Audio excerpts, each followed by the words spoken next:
and refreshes their lineup of boots, so you're certain to walk out of the store happy in your new comfortable footwear. They have a wide assortment of sizes available for men, women, and children. Work, dress, or play, Frontier's knowledgeable staff will cheerfully help you find the perfect fit. It's boots galore at Frontier Western Store, 5880 Goodman Road, Olive Branch, or on the web at frontierwesternstore.com. Family owned and operated, you know it, since 1967.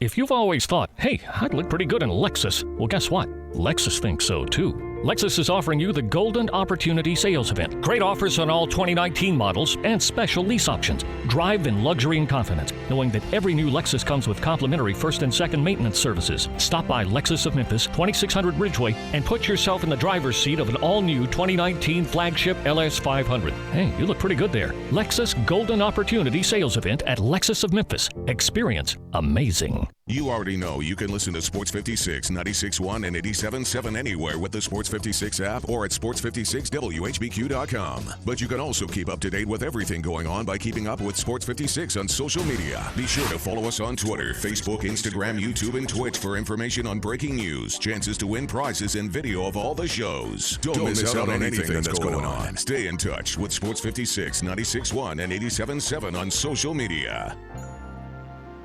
We are Sports 56, WHBQ Memphis, WIVG-FM Tunica Memphis, and WPG-FLP Memphis, Flynn Broadcasting Stations.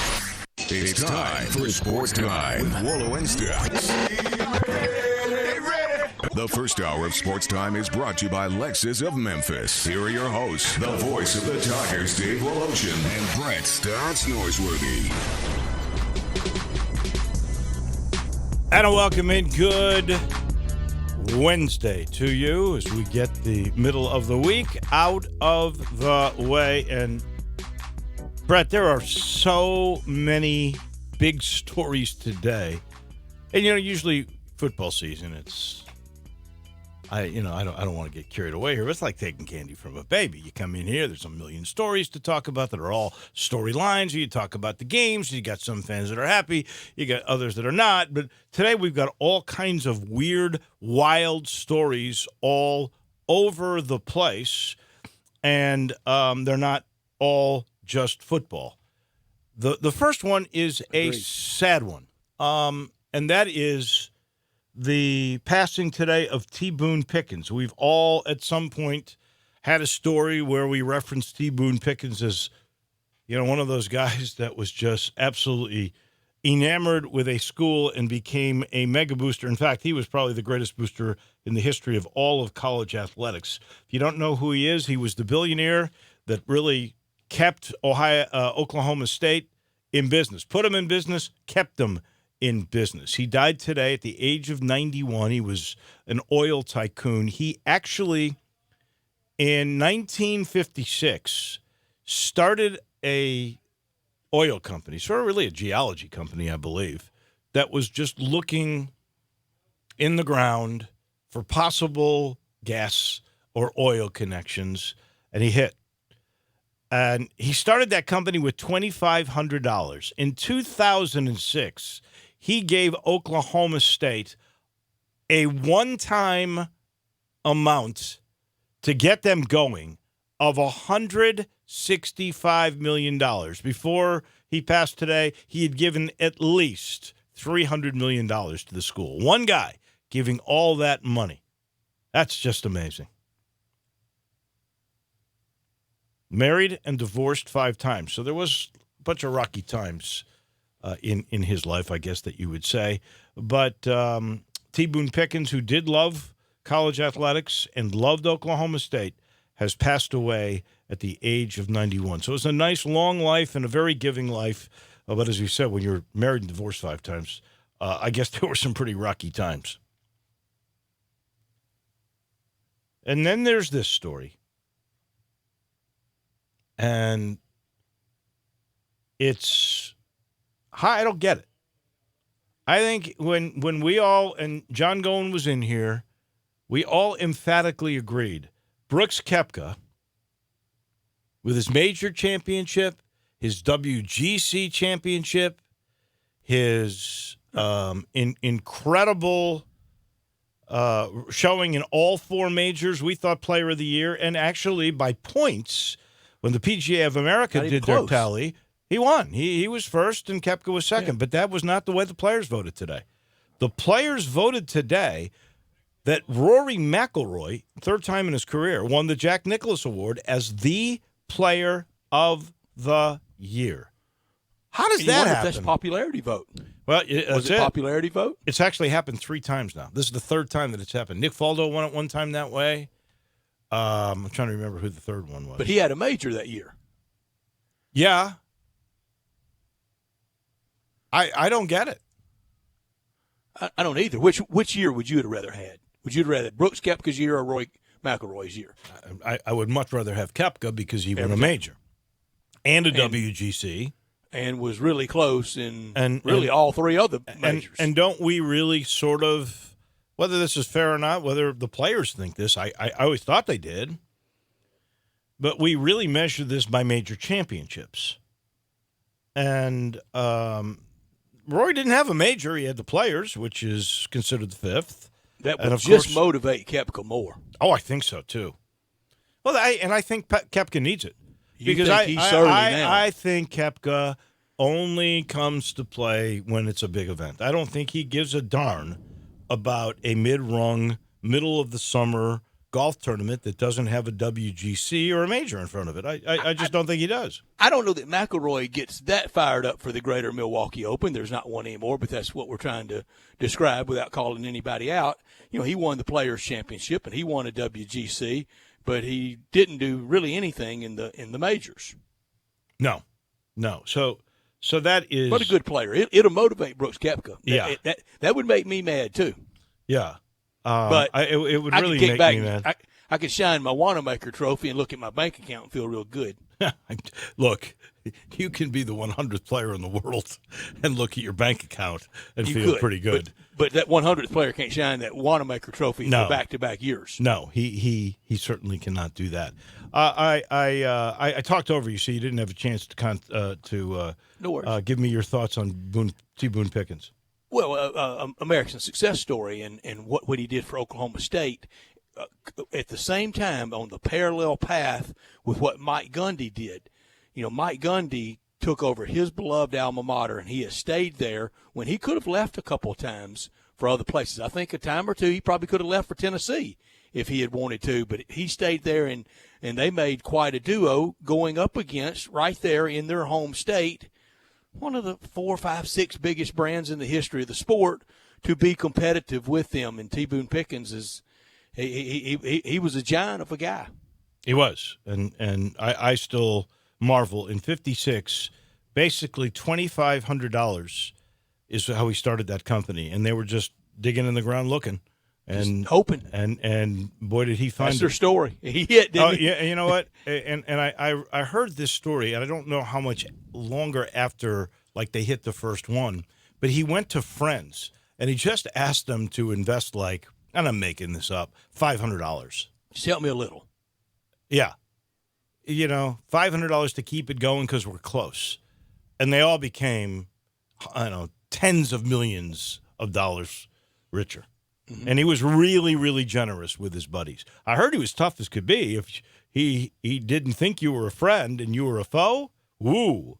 But sure. He was very, very generous with those that he was, linked to. And obviously, $165 million in one shot in 2006, over $300 million to Oklahoma State. You cannot replace that kind of philanthropy. No, and just think how few places really can have one booster, friend, donor step up and do that. I mean, there's just a lot of places that it just doesn't. Most places that doesn't exist. Right. All right. So there are 2 incredible major stories today that are top and not top. You could put them in both categories, and one actually involves a Memphian. So why don't we get to top and not top stories of the day, Mr. Norsworthy? That's your cue. Okay. To let us know how you normally intro this. We normally have music with it, Drew. Oh. Okay. top story of the day. Top story of the day could be one of two. It's the USA losing to France, blowing a lead, snapping a 58-game winning streak. They could not stop or attack inside. Rudy Gobert was too much for them. I give Greg Popovich a lot of credit. Pop goes, give France credit. Don't talk to me about guys who didn't come to play. The 12 sacrificed their summer. They were good. We just didn't do enough in this game, and they were part of the reason why. France was really, really good. France and a lot of these teams attacked inside were the U.S. just didn't have the size inside to really battle, and they weren't great from the outside either, and France took advantage. France had an early lead, and the USA came storming back, Brett, and then, then they couldn't hold the lead. Had chances, but couldn't hold the lead. It's just shocking they couldn't hold the lead. And so the best they can do now is finish Rudy fifth. Gobert was too much. Yeah, he was. Boy, he put a block on Donovan Mitchell. Well, that's the best they could finish is fifth. They could lose again. Yeah, they could lose again and will not medal. But, they're safe for the 2020 Olympics in Tokyo. My top story, 7 straight for the Dodgers. 7 straight West titles for the L.A. Dodgers. 4 won by Dave Roberts. 3 by Don Mattingly, Donnie Baseball. But what got Donnie Baseball was in trouble was no World Series. If Dave Roberts doesn't win a World Series, he soon will get in trouble. They've cruised from opening day until wrapping it up with 16 games to go. But they've got to win it all, and they've got to win it all this year or next year. First stumble, Dave Roberts will be on a hot seat because it's been a long time since that 1988 season when Kirk Gibson was the hero in Game 1. Earl Hershiser was the MVP of the series. Mickey Hatcher had a good series that year for the Dodgers as well. 1988 till now for the Dodgers, that's a lifetime. Hold on, though. Isn't this a little bit like the Braves in the 90s? They won 1 World Series. How many divisional straight champions? But the Dodgers aren't the Braves. That's the difference. That's the difference. The Dodgers aren't the Braves. In this day and age, it's a new age. And baseball's different than it was. No, they're still the Dodgers. Well, honestly, I think you win 7 divisional championships in a row. You're going to tell me you're going to put your manager on the hot seat if he doesn't win the World Series? Yes, and they will. Wow. I think that is a little bit unrealistic. They may be the Dodgers, but everybody makes money. Everybody's got the abilities to attract players. It's not like it was. No, everybody doesn't the make money like they Yankees make. And the Dodgers were doing it. Well, the Cardinals have drawn almost as many people. Now, the Dodgers have a better television deal, but you can't draw more than $3 million a year. The envy of sports. Yeah. But they could let people in for free and still make money. I don't think their deal is as good as the Yankees. I think the YES Network makes more than the Dodger Network. But those two have an advantage of that. You're arguing something as wide as it is far. And the Dodgers, and this time next year for Aaron Boone, he'll be in trouble if they don't win one soon. Because 09's a long time ago to them, but 09's yesterday compared to 88. 88's a long time. Roberts hasn't been the manager since 88, though, either. All he's done is win division been 4 titles. times, though. He's won 4 of them. That's, I would tell you, I'd be a little more patient. Anyway, those are the top stories. Not top story of the day. This one's easy. There is a young lady named Brittany Taylor. She is actually a Memphis woman, Shelby County, 28 years old, went to high school at Ridgeway High. She filed a federal lawsuit today that alleges that Antonio Brown sexually assaulted her in 2017 and then raped her in 2018. She was his trainer. They met in college at Central Michigan. She competed in gymnastics. He obviously was a football player. They were in the same Bible class and became partners. No comment yet from the Patriots. They're working on Miami, according to Bill Belichick. Nothing from Bob Kraft, who would probably like to stay out of this. And nothing yet from the NFL. My first take is, and any time there's an allegation of any kind of sexual misconduct, assault, rape in particular, it makes your eyebrows raise. But if this happened in 2017, And if I were the NFL or the lawyers for Antonio Brown, and I'm sure they will say, why in the world, if you were assaulted in 17 twice and then, raped in 18, why would you continue to train and have any kind of involvement with this man? After the first time, why would you have any involvement with this man? Of course, Antonio Brown is denying anything and saying this was all consensual sex. The question now remains, at least in the very short-term future here, will the Patriots play him against Miami on Sunday? Should they? Should they? Should they is a good question. I'm asking you, should they? Well, I have to believe a guy is innocent until proven guilty. And even though I'm not a fan of Antonio Brown, it's one person's word against another at this point. And so if you don't play him, you're making him guilty, in my mind. If he wants to play and he says he's innocent, I think until he's found guilty, he should be able to play. Your take? I think he should be allowed to play until he has his day in court. We are in agreement. As untidy as it is, if true, as sad as it is for her, as upsetting as it would be, but I'm with you on why civil, why not calling the prosecuting attorney's office. But maybe she's got a reason. I sure want her to have her day. She's going to have her day too. But I just the allegation. I don't think you stop someone's career, or there would be a flood of that. But in this environment, compounded by, exacerbated by Bob Kraft's problem, you just wonder in this Me Too environment with the NFL scared to death on the political edges already, if they will play him on Sunday. But if guilty, he needs to be held up to the fullest account of the law, and if innocent, then he should play. And I don't think we're going to establish that before Sunday. And all you can do is it's he said, she said at this point until the investigation is completed. But you're not top story. United States loses at the World Cup to France with Tom Thibodeau as the TV analyst. Did you get up and watch any of it? I did not. I confess I forgot. Here's what you missed with Tom Thibodeau.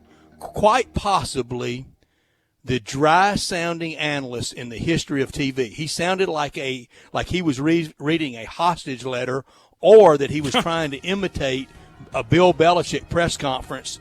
I'm not kidding you. He could have won the Powerball, and his response would have been, "Oh, great, money." I did not see him.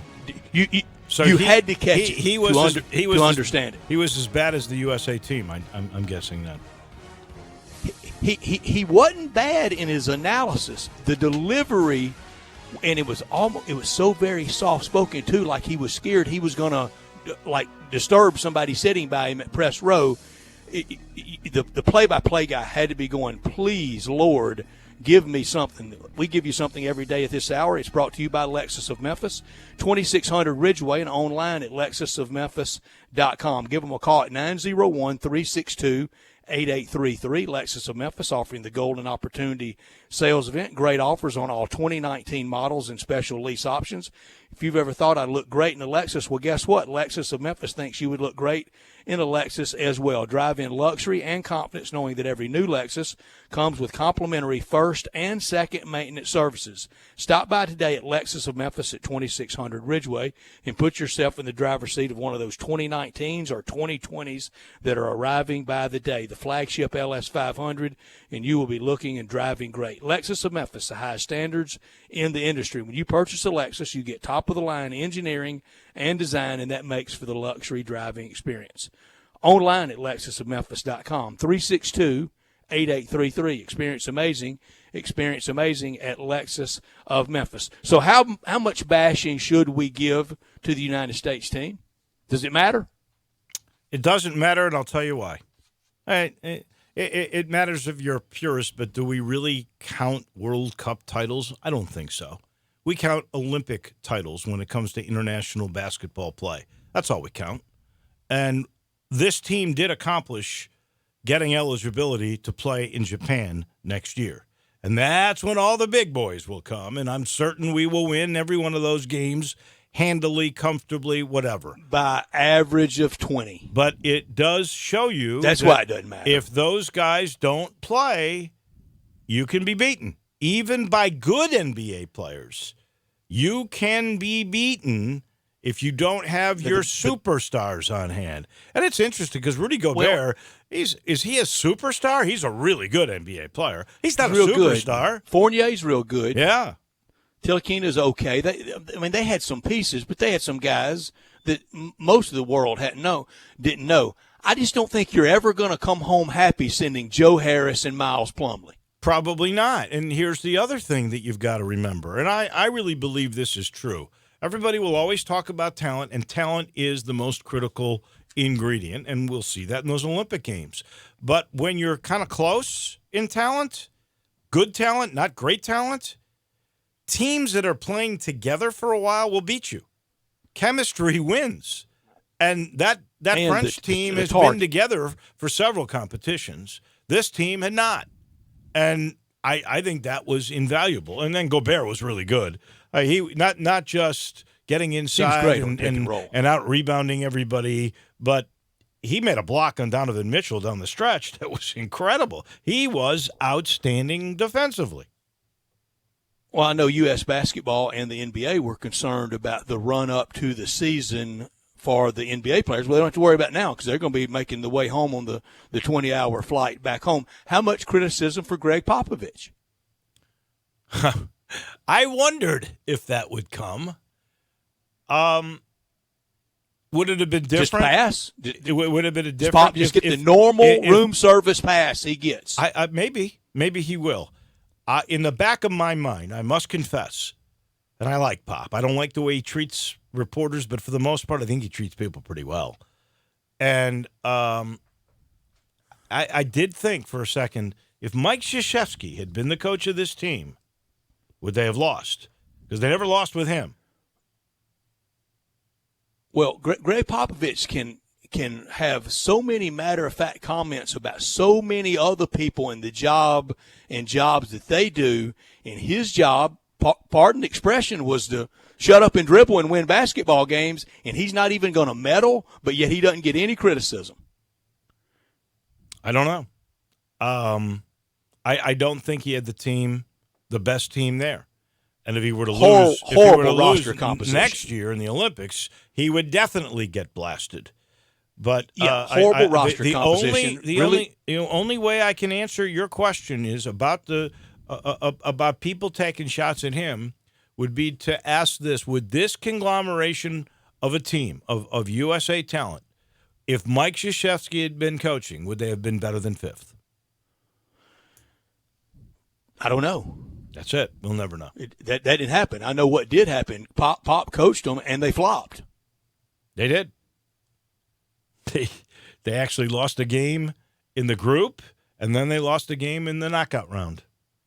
And that I don't know that he's a nice guy. All I know about him is what I see, and what I see is he's pretty boorish. Well, I don't really think you see the real guy. I think what we see is press conferences and the sideline report at the half that he doesn't want to do. But, that's the only thing I can judge him by then. But if you ever read any stories about him as a person or talk to anybody that's met him in a restaurant, all you hear are really glowing things. And I tend to believe that's more the guy. Maybe I want to, but I tend to believe that's more the guy. But it's contrary to what you see with your eyes rather than what you're hearing from somebody else telling you about. Yeah, well, all I see on my eyes is TV, and that isn't always real. But it is interesting, and you're right, so far, at least so far, Pop, who we consider the best coach in the world right now, Pop has gotten a pass.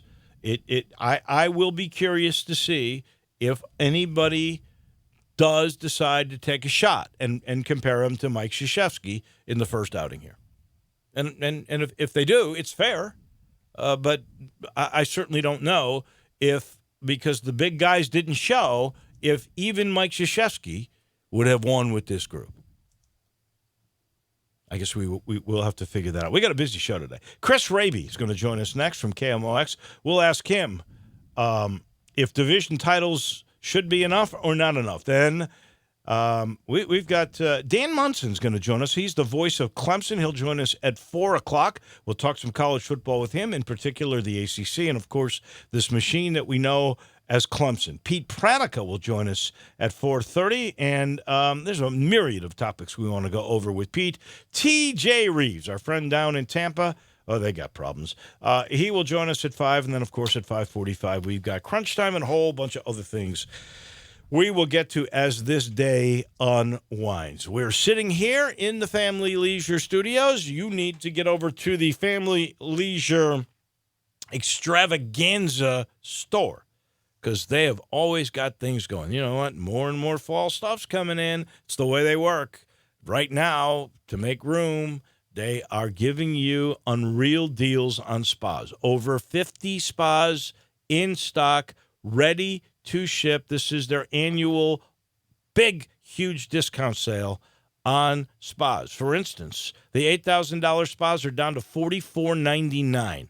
That is an unreal price. 4-person spas, the big ones, they start at $24.99. And then you've got the swim spas that start at $89.99. Lowest prices of the year. They do this every year when fall approaches and football starts. And there's even special financing available. Please get on I-40, get off at Wooden Road, turn left, going to the north. Look to your right about half a mile up, and you'll see it. The place, they got all the spas. The place, they got 70,000 square feet of family and fun all coming together. The place we call Family Leisure. Back in a minute. Chris Raby's next on Sports Time with Wolo and Stats. Search Sports 56 on Facebook and give us a like. And follow us on Twitter at Sports 56 WHBQ.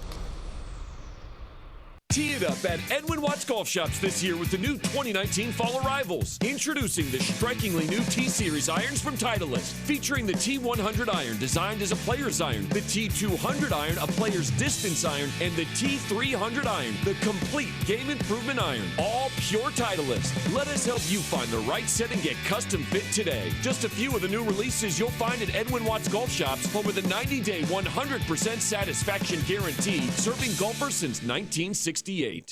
Get your gun, Nelly, and saddle up Penelope. It's Western Trading Days at Sunrise Buick GMC. Old-time trading prices on over 700 new Buicks and GMC trucks, and the Sunrise Used Car Corral has over 500 in stock. Ranch managers have been told to cut prices to the bone, and remember, you can bring your car to Sunrise Service no matter where you bought it. If you're a good person with bad credit, SunriseMemphis.com will help you put one of your brand on these little fillies. Free hot dogs and Cokes at the Chuck Wagon. Western Trading Days going on now at all 3 Sunrise locations. We make it fun to buy a car again. Hi friends, Bill Russell at Russell Brothers Jewelers. Did you know that September has one of the most beautiful and desirable birthstones of all the gemstones that nature created? That's right, the sapphire is September's birthstone, and if your lady has a birthday this month or an anniversary, a stunning gift of jewelry with a gorgeous blue sapphire in it would make you brownie points for a long time. A ring or a bracelet, earrings or a pendant, you cannot make a mistake with a little box from Russell Brothers that has an exquisite piece of sapphire and diamond jewelry right in the center. And when she puts it on and you see that smile, you will know that you made the perfect selection. Fine jewelry is never out of style, and a gift from our large collection of sapphire jewelry accented with diamonds will keep her eyes sparkling for a long time. At Russell Brothers Jewelers, we've been offering the finest in beauty, quality, value, and service to Memphians and Mid-Southerners for almost 35 years. Come see us and let us show you what a full-service jewelry store looks like. Russell Brothers Jewelers, 4646 Poplar at Perkins. In today's evolving workplace, XMC understands the process of getting office work done has moved from the desktop to your pocket. The new Xerox multifunctional printers and Connect Key app technology are game changers. Are you working with confidential information? Does it need to be secure from unwanted threats? Do you need to translate documents to another language? Xerox's App Gallery provides solutions like secure printing and easy translator technology. XMC is the second largest exclusive Xerox agent in the U.S. with 9 locations to serve you. We've been in business for over 25 years and have received top awards from Xerox. In changing our world one experience at a time, our team's committed to doing what's right for your business. XMC is proud to be your leader in document and print management, and it'd be our pleasure to serve you. Contact XMC today at 888-814-3114 or visit our website at xmcinc.com. XMC, Excellence in Office Solutions. Happy anniversary. We've only been married 2 months. No, this is the 1-year anniversary of our first date right here at Sweetgrass. It's been a year? Yep, 1 year ago tonight we had our first date here at Sweetgrass, and tomorrow is the 1-year anniversary of our second date, which was also right here at Sweetgrass. Well, we've had a lot of special occasions here at Sweetgrass. Pretty much all of them, and why not? There's no better place in Memphis to celebrate a special moment than here at Sweetgrass. Perfect food, perfect drinks, perfect bar. Perfect oysters, perfect location in Cooper Young. So, here's to another special moment at Sweetgrass. Got something you want to get off your chest? You better have a backup plan. Want to join the conversation? Someone needs to tell him he has to grow up. Join us on the First Bank phone lines at 360-8255 or the First Bank text line at 67129. Now, back to Sports Time with Wolo and Stats. This hour of Sports Time is brought to you by Lexus of Memphis. Here once again are Dave Wolochen and Brett Norsworthy. What's that?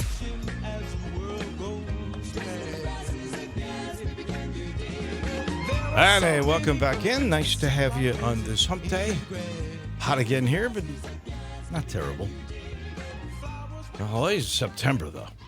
Maybe the temperature is about as hot as the Los Angeles Dodgers, who have now won 7 straight divisional titles. Dave Roberts becomes the first manager in the history of baseball to have won 4 straight divisional titles. Nobody's ever really done that easily. before. Yeah, they really have done it lapping the field. I think it is incredible.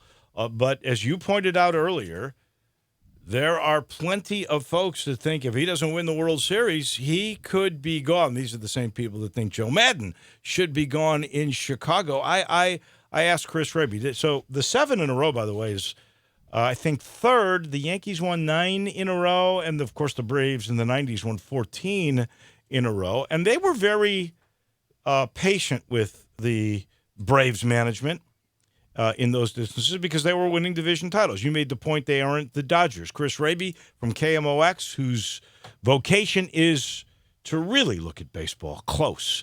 Is that fair? Should Dave Roberts have to win World Series to be considered good? Well, at some point, I think that you wonder, and we've talked about this, guys, is the grass always greener? It's pretty amazing what he did. I don't know if they're getting enough credit for what they've done this year. And, I was looking yesterday at some predictions from a certain site or panel or something. I don't know what it was, maybe MLB Network or MLB Network Radio. And half the panel picked the Rockies this year to win the division. Is that right? And yeah, and they missed badly. I think that right, but I think it just goes to show that not only are they winning, but they're doing it in a dominating fashion. I think over the last couple of years, they've done it while navigating injuries as well. And at some point, guys, it becomes, the big, at the end of the year when a lot of managers and teams and players will end up being remembered, or at least in 10 years when we're rattling off Hall of Fame candidacy or legacy or whatever, by awards that are voted on at the end of the year. And, it becomes the big question then, how do we recognize these guys? Manager of the year, for instance. Is it who does the best job, or is it who most surpasses expectations? Great point, Chris. I could make a case for Dave Roberts this year. I could make a case for Mike Schilt this year. I could make a case for Brian Snitker this year. I thought in 2015, the Cardinals were expected to win the National League Central. Mike Matheny won 100 games with an incredible amount of injuries. You lost Adam Wainwright for the entire year. You didn't have Carlos Martinez down the stretch.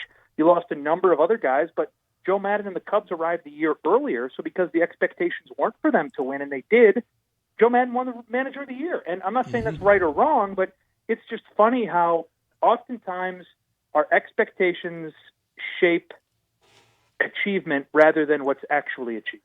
And in the American League this year, you can make a case. You can make a strong case. I mean, almost an unarguable, no holes in the argument case for Aaron Boone, for A.J. Hinch, for the 2-year body of work for Kevin Cash.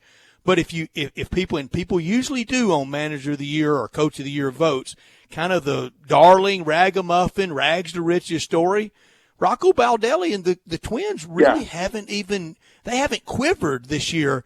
But in the National League, you can make a strong case for Brian Snitker to be NL 100%. MVP, NL Manager of the Year. But the start to finish job turned in by Dave Roberts, I think he should get it, but it's always jaundiced by that payroll and those expectations, kind of like where Dave and I, we kind of led the witness with the Dodgers' expectations. Yeah, and, still a team that really was at least partially criticized for not doing anything really at the deadline, and I guess that will maybe be what happens. And, if their pitching doesn't deliver, if the bullpen falters, I'll be interested to see how much of an indictment there is on Roberts or the players and how much is on the front office. They didn't want to give up a couple of their studs to get Felipe Vasquez from the Pirates. They were linked to a couple of other guys and, didn't end up pulling the trigger. So, yeah, it's interesting. I also am really eager and would love to get inside the heads of the Dodgers and the Braves as the Braves kind of close this gap. And I guess, they lost a game on LA last night, but they're 3 or 4 behind LA right now. Mm-hmm. And that could change the whole dynamic. It could be the Braves winning the National League and taking on the National League wild card winner, and the Dodgers taking on the winner of the National League Central. For a long time, I don't think anyone thought about that. And I wonder if there are matchups that either team would prefer, and then in a 5-game series, for instance, the Cardinals. Like the Cardinals have had the Dodgers number in the postseason. In a 5-game series, would the Dodgers rather see the Cardinals, or would they rather see the National League wild card winner, which also could be the Cardinals? So very interesting, and they're the first team to lock up their playoff position. But for a National League that I think for a lot of the year was characterized as maybe boring or set in stone, there are going to be a lot of twists and turns, I think, over the next 3 weeks. I think if we examine how usually votes come for Manager of the Year, it is never to the expected team. It is always to the unexpected team. Yeah, the shock. And that's why I think Schilt could,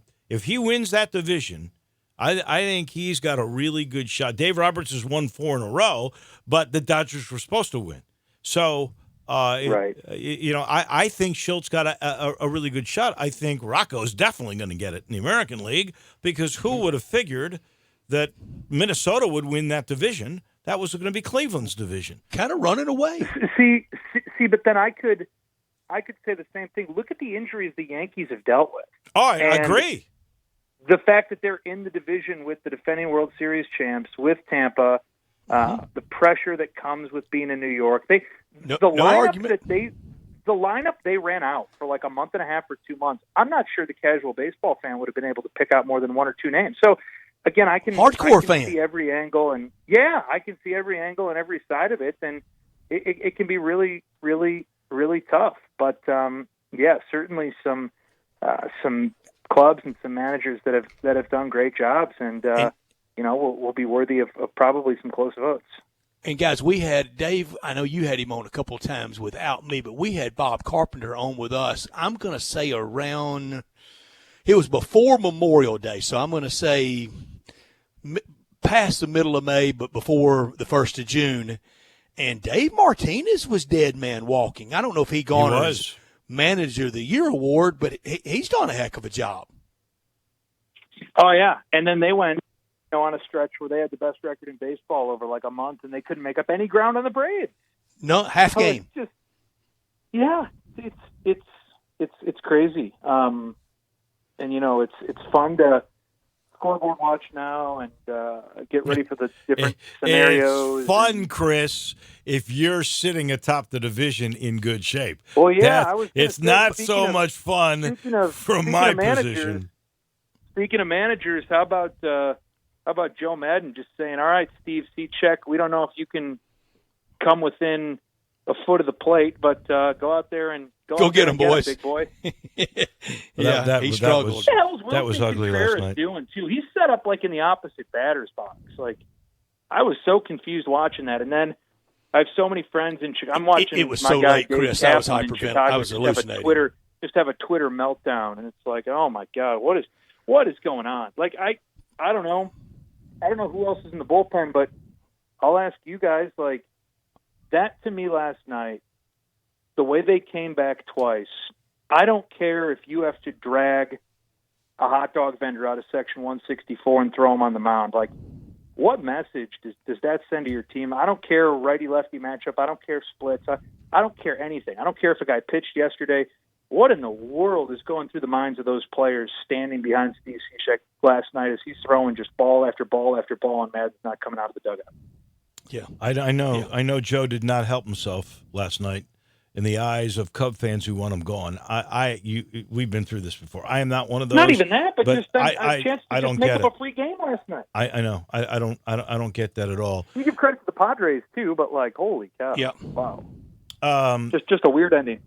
It's a weird year. I mean, just first of all the injuries that have taken place. And Mike Matheny would have been crushed by every national writer and blogger no question. on the planet. No question. I think got crushed today anyway.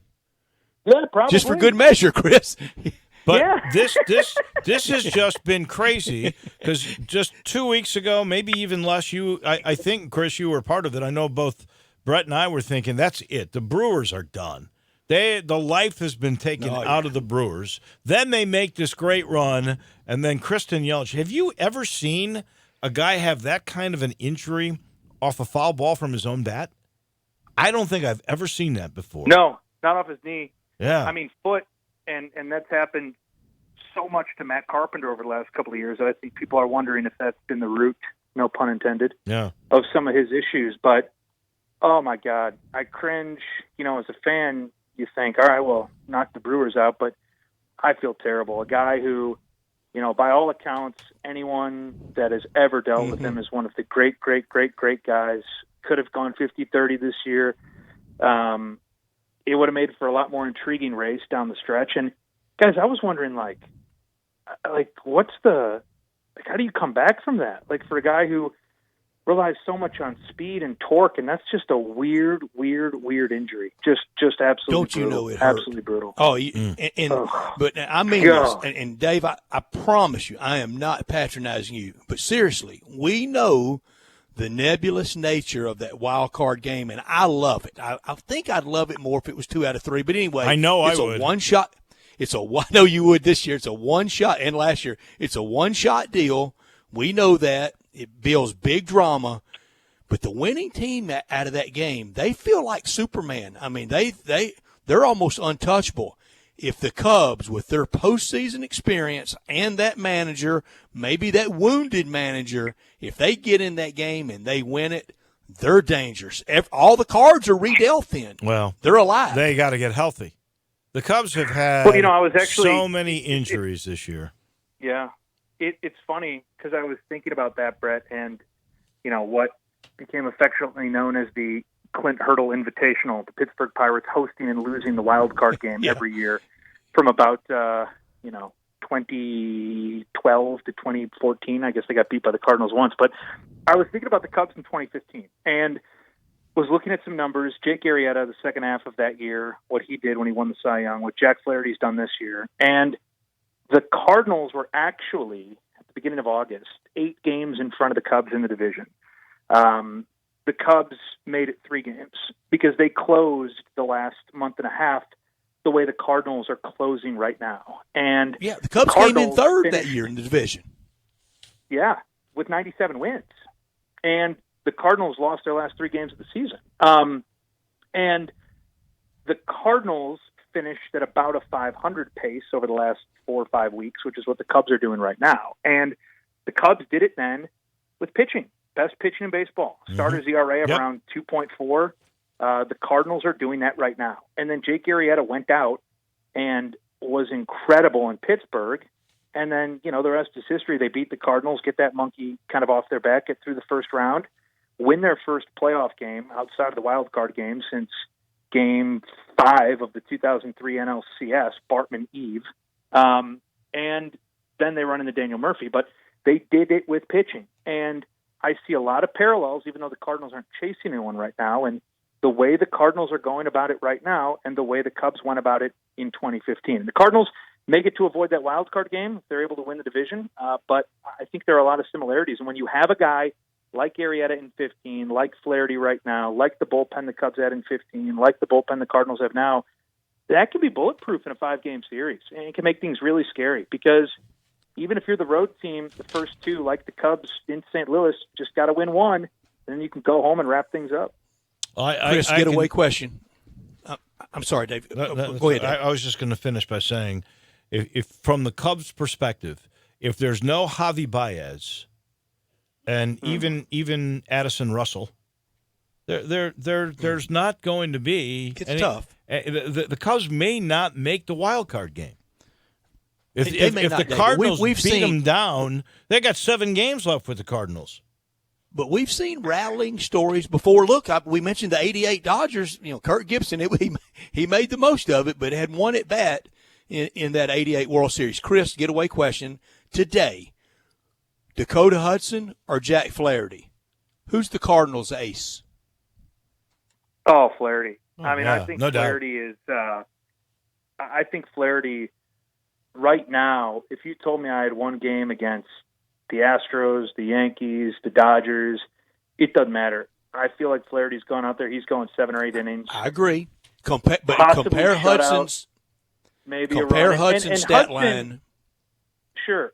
I think the thing that's different with Hudson is that he looks a little bit like Flaherty did last year. And what I mean by that is not necessarily the stuff, but figuring out how to pitch to your strengths in the big leagues and how to do it economically. Throwing 180 innings in the big leagues is, a task that I don't think you can compare to anything. And we see guys like Hudson and Flaherty, young pitchers, at times struggle to be efficient early on and to get through the first couple of innings and to keep their pitch count down.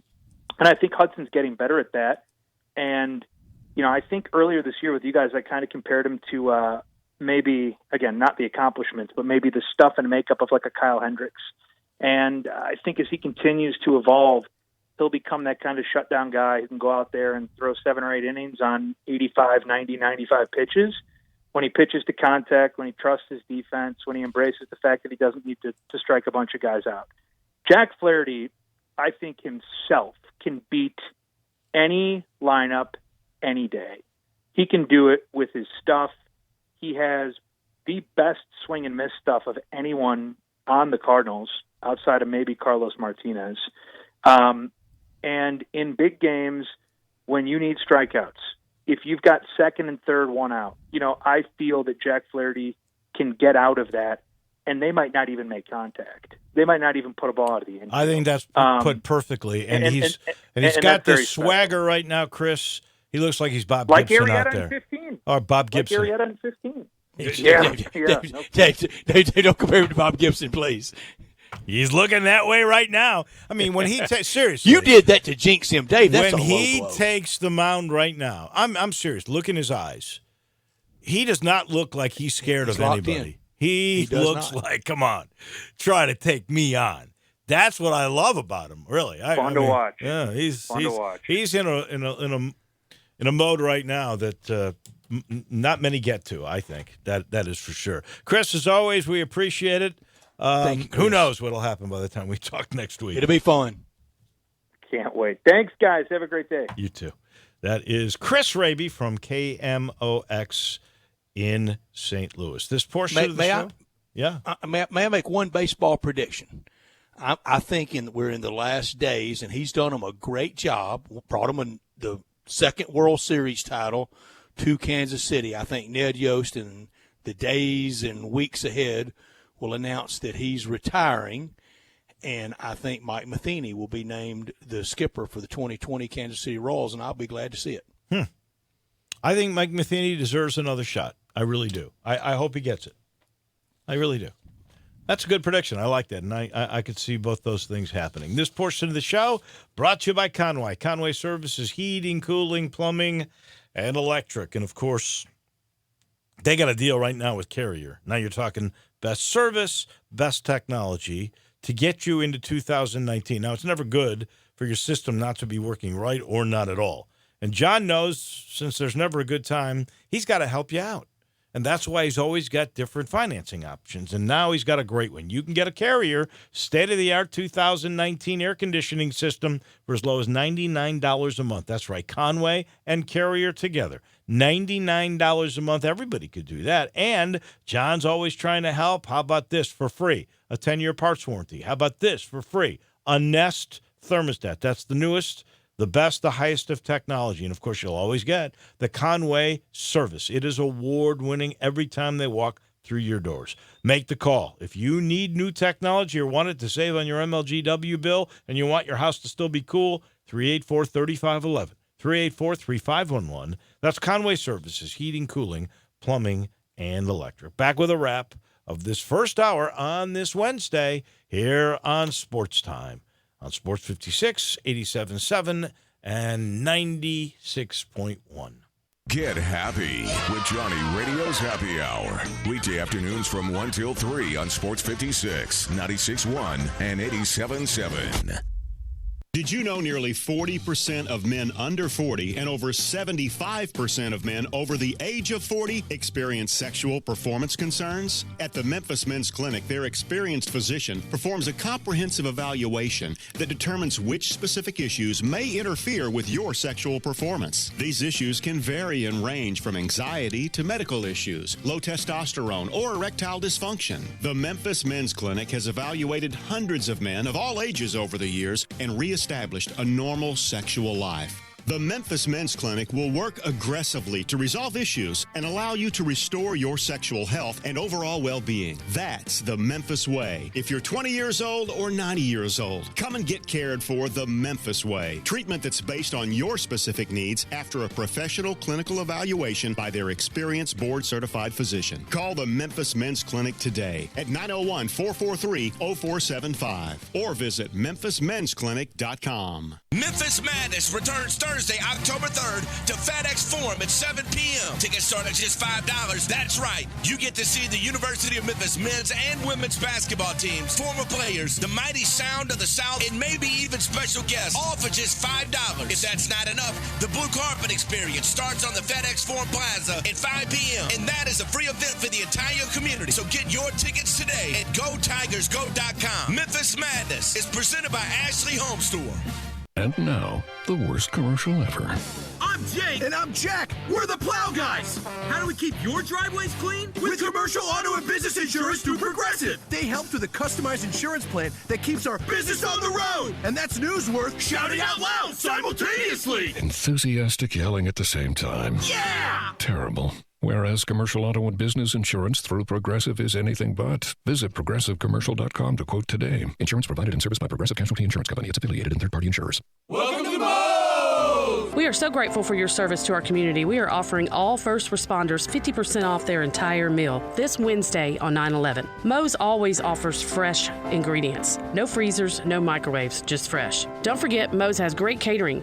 You can get a fajita bar, a taco bar, or a salad bar delivered to your organization. Just call 901-606-3172. We can't wait to see you on Wednesday, 9/11 at any of our 5 Memphis locations. Don't forget, we have one in Olive Branch as well. Now, back to Sports Time with Wolo and Stats. This hour of Sports Time is brought to you by Lexus of Memphis. Here once again are Dave Woloshin and Brad Norsworthy.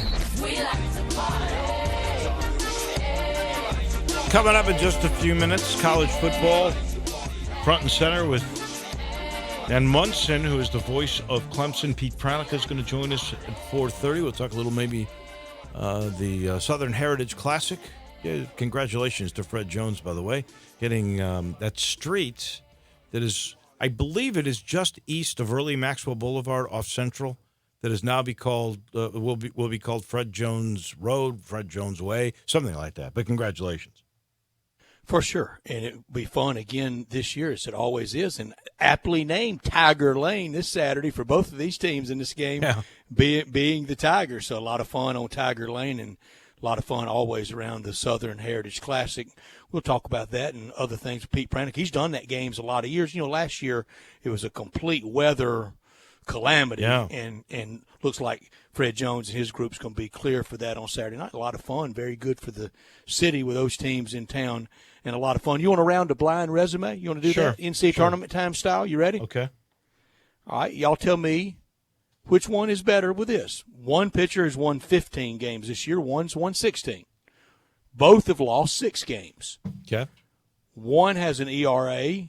In this one, with the 16 wins rather than the 15, he has an ERA of 3.50. The other one with 15 wins is at 3.40. Both have appeared in 29 games.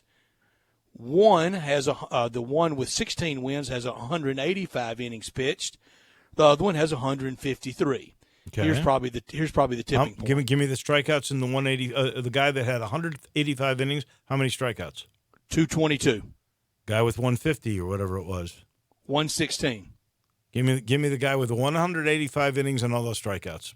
Okay, you just picked Steven Strasburg, and his WAR is much better, and WAR matters. Yeah. His WAR is 5.5. I really don't know what that means, to 1.4 for the other guy.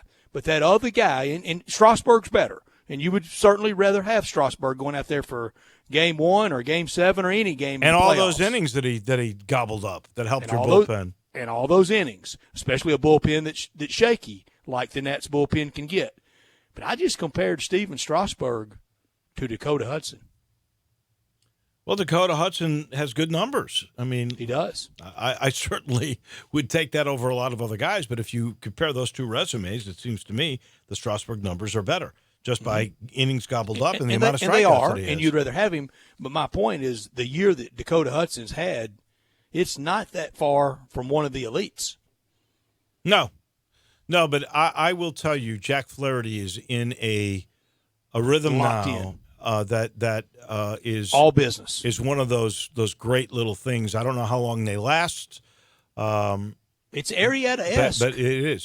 He was right. It's a little bit like Jake Arrieta was when the Cubs won the World Series that year. And you need that. You got to ride that guy. And here's another aspect, kind of I wouldn't call the Cardinals back of the pack, but to win it, some bats got to get smoking the rest of the way. Goldschmidt, Ozuna, you'd love for both. And I just don't know if they can get a hot enough bat to really ride that to the championship. Wong has been really good in this run too. Do you ride Colton Wong to a World Series parade? Well, the Cubs did Zobrist. That was, out of that lineup, that would not have been the guy that you would have thought would have been the guy. You never know in these situations. Well, I never thought the Cardinals would ride David Eckstein one year. That's correct. That's correct. And honestly, I don't know. Wong had a stretch there 2 or 3 weeks ago when the Cardinals really started to, and I think they're the winningest team since the All-Star break, are they not? He's been a major factor, at least in a month of that. And remember, I was ready to trade him for a sack of balls. I know. Remember? I know you were. That's 1 hour in the books. Again, we talk some college football next with the voice of Clemson. Please stick around. This is Sports Time with Wolo and Stats. Hi, this is John Conway with Conway Services. School's back in. Are the kids going to be running out of hot water every morning? Or worse, are you going to be out of hot water by the time they leave?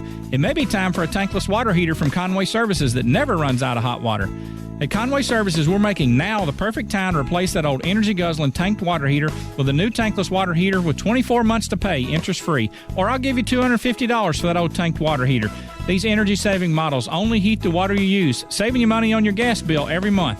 And with Conway Services, you'll be receiving our award-winning service every time. And no more worrying about that tank bursting in your attic either. See why I say now's the perfect time? Call Conway Services, the Mid-South's premier tankless water heater professionals at 384-3511. That's 384-3511. And the first 30 callers with a 10-year-old water heater, we'll come out and inspect it absolutely free.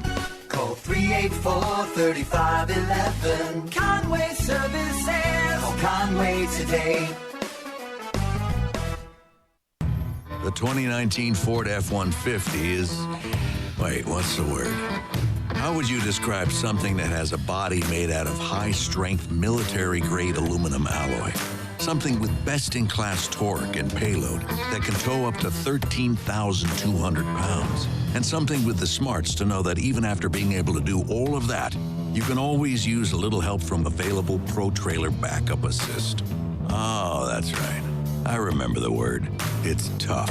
The 2019 Ford F-150. Built Ford tough. Max towing is achieved on F-150 XL Super Crew, 6.5-foot box, 3.5-liter EcoBoost 4x2 and max trailer tow package. Max payload is achieved on F-150 XL regular cab, 8-foot box, 5-liter 4x2 and heavy-duty payload package. Class is full-size pickups under 8,500 pounds, GVWR. Max towing varies based on cargo, vehicle configuration, accessories, and number of passengers. Max payload varies based on accessories and vehicle configuration. See label on door jamb for carrying capacity of a specific vehicle. Towing and payload are independent attributes and may not be achieved simultaneously. You'll see the dedication in every single step. You'll see it in the smiles when smiles are hard to get. You'll see it in the little things that add up to success. The caring and passion are the things that we love best. Wolf Chase Limb Brace is your Mid-South provider for orthotics and prosthetics. They are an ABC accredited facility and their practitioners are ABC certified. At Wolf Chase Limb Brace, their services include artificial limbs, legs and arms, braces of all kinds, and custom molded inserts. You can call them today at 901-507-7821 for their location on Highway 64 in between Germantown Parkway and Appling Road, or visit them at their new location in Jackson, Tennessee. That number is 731-660-5900, or visit them on the web at wolfchaselemembrace.com. Dedicated our life to yours. Wolf Chase Limb and Brace. Get your gun, Nellie, and saddle up Penelope. It's Western Trading Days at Sunrise Buick GMC. Old-time trading prices on over 700 new Buicks and GMC trucks, and the Sunrise Used Car Corral has over 500 in stock. Ranch managers have been told to cut prices to the bone, and remember, you can bring your car to Sunrise Service no matter where you bought it. If you're a good person with bad credit, SunriseMemphis.com will help you put one of your brand on these little fillies. Free hot dogs and Cokes at the Chuck Wagon. Western Trading Days going on now at all 3 Sunrise locations. We make it fun to buy a car again. Hewlett & Dunn, nestled on Old Town Square in Collierville, has 4,000 square feet of the largest boot selection in 200 miles. International boot legends Luke Casey, Double H, Red Wing, Ariat, Justin, and Tony Lama. Hewlett & Dunn has rubber hunting boots by Dry Shod, and recently has expanded the selection of safety work boots. Filson Hunting Gear, biggest selection in 3 states, and now carrying Duckhead. Western wear, hunting attire, jeans, belts, hats, and more at 111 North Center Street, Collierville on Old Town Square. You need to stop by Hewlett & Dunn, you bet your boots. 125 seasons of Ole Miss football. Caught by Deuce, he may go. Under Dexter center. breaks a tackle. Mike Wallace between 2 defenders. The tradition continues. He's in the end zone. Touchdown, Ole Miss. Breaks a tackle. He's gone down the sideline. Touchdown, Ole Miss. He is a beast. Saturday, Ole Miss takes on Southeastern Louisiana. Pre-game coverage starts at 1 with kickoff at 3. Right here on your home for the Rebels. Sports 56, 96.1 and 87.7 FM. We are Sports 56 WHBQ Memphis, WIVG-FM Tunica Memphis, and WPG-FLP Memphis. Flynn Broadcasting Stations. Now, more of Sports Time with Wolo and Stats. This hour of Sports Time is brought to you by Homer Skelton Hyundai. Here once again are Dave Woloshin and Brad Norsworthy.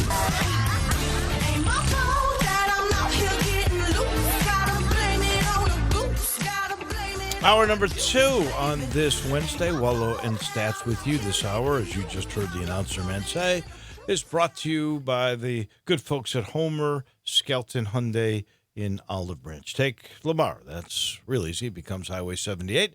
When you get into Mississippi and all of a sudden you get to Craft Road, that's the very first exit. It's quick.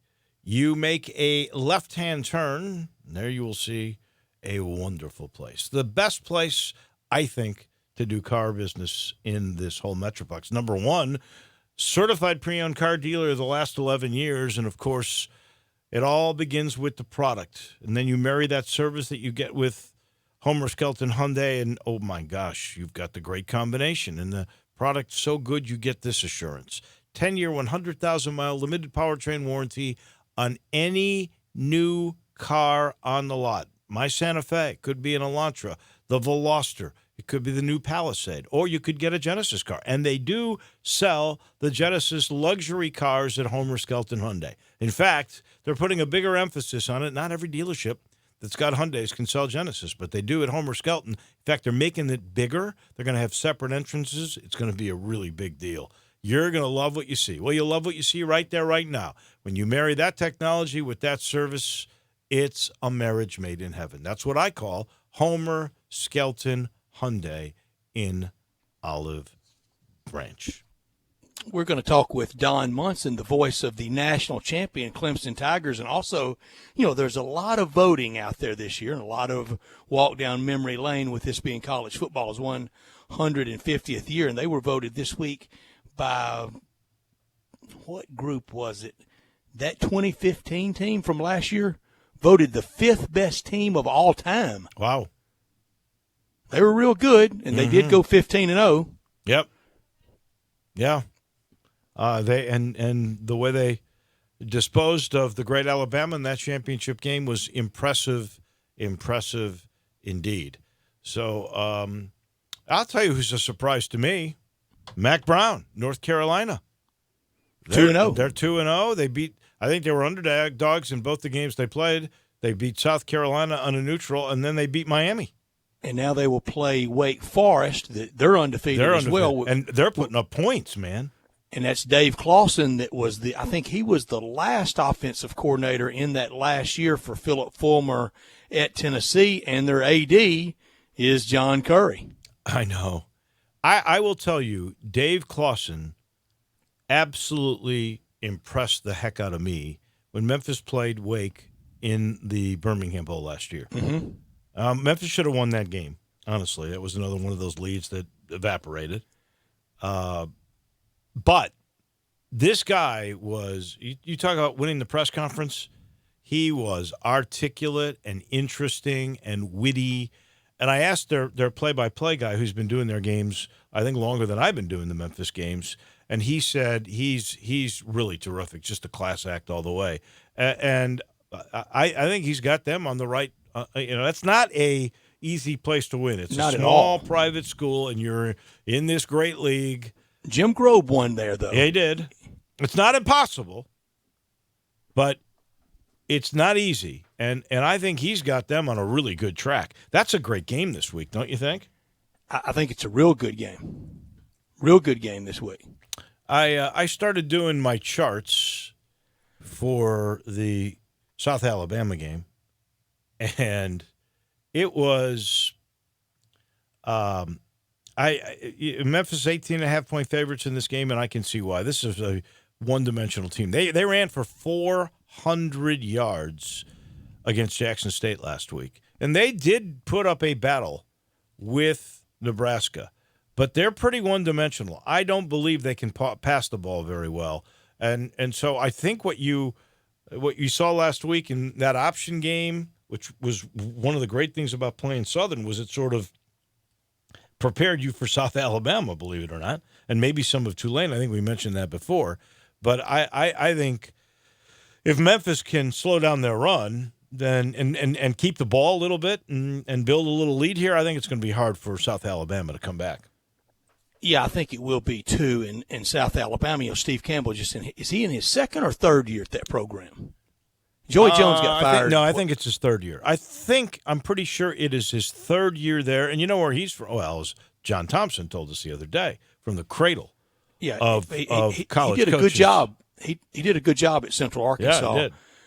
But Joey Jones really took that program up to that point. Kind of the high school coach template, took it over and got it about as far as he can. I think Joey Jones now this year, I think on Mississippi State staff. Good football coach, great player for the Bear at Alabama, good player in the USFL, Dave. I bet you remember him with the Birmingham Stallions. I don't really remember that. Good wide receiver. Huh. Man, there were so many good players in that league. It really was. Were. That league it was just a lot colorful, of too. fun. Yeah, it was. It absolutely was. So I'm looking forward to this trip down to Mobile. The last time Memphis played in that stadium, it was not a good sight. It was raining like cats and dogs. Our broadcast position was getting wet. I thought I was going to get electrocuted. And then you drove home in the ice. And I think Memphis actually did. It appeared that the whole team got electrocuted by the way they played. Yeah, and it was really challenging weather there at Ladd Peoples. This is the last year South Alabama's playing there. They got a splashy new on-campus stadium they're going to move into in 2020. It's going to be small, but it's really plenty for them. And, I don't know the answer to this, but I kind of wonder how Memphis ends up playing two Sun Belt teams on the road this year. And many think one is too many, but to play two is crazy. And I'm wondering if this stadium opening got delayed and it was supposed to open this year. I don't know. I don't know the answer to that. But it is odd. In the meantime, the voice of Clemson, Don Munson, is able to join us now. Thank you for giving us some of your time today. We appreciate it. And we're just sitting here talking about some of the surprises already in the league. Not Clemson. We know how good they are. But here's Wake Forest starting off at 2-0. Here's North Carolina, underdogs in both the teams in both the games they played, winning both those games with Mac Brown now at the helm. I think we can make a case, and your coach, Dabo, certainly was making the case last year that there are other leagues besides the SEC, and that you could make a case for the ACC being awfully good this year. Good afternoon. Well, yeah, I think that, that probably will end up being a little bit better than people expected it to be, although I'll be very honest with you. Obviously the disappointment so far of Florida State, and you can also say the disappointment of Miami. The way that both of those teams have kind of started off, for this league to reach where it needs to reach to, those two schools have to be good. It would be like saying, okay, the SEC can play well, but if Alabama is not going to play well, and then if LSU is not going to, is only going to be so, it's important for the SEC, for Alabama and LSU to be good. I mean, it's important for Florida State and Miami to be good. It is. Obviously, to see Wake and North Carolina get off to the starts they've gotten off to, that the thing can they sustain it? We're about to find that out, I think, here over the next couple of weeks. And obviously, North Carolina Wake play this weekend in a non-conference game, by the way. But I think Virginia's going to be, when it's all said and done, I think Virginia's going to end up being pretty good. I believe in my Tigers. I think that Clemson's going to be really good when everything is said and done at the end of the year, and will be there standing, and hopefully we'll be back in the playoffs. But I think it's a little bit better league than maybe most people anticipated here in 2019. Don, when Terry Bowden retired, when he stepped away mid-season, and they hired an excitable sort named Dabo Swinney with a funny name, and he's like me, kind of a funny accent, Don. Could you have ever in your wildest dreams imagined this level of success, that someday the stadium is going to be named after him? Well, no, the stadium's already named. So the stadium is already Memorial Stadium. It's Frank Howard Field. So that's not going to happen. He's going to be honored somehow. To him? Absolutely, there'll be a statue to him. His name will be somewhere in the stadium. Yes, along with Coach Ford's, it'll be up somewhere in the stadium and all that. But what he has been able to do, since he took over the program midway through 2008 is extraordinary. Just go back to what he did in 2008.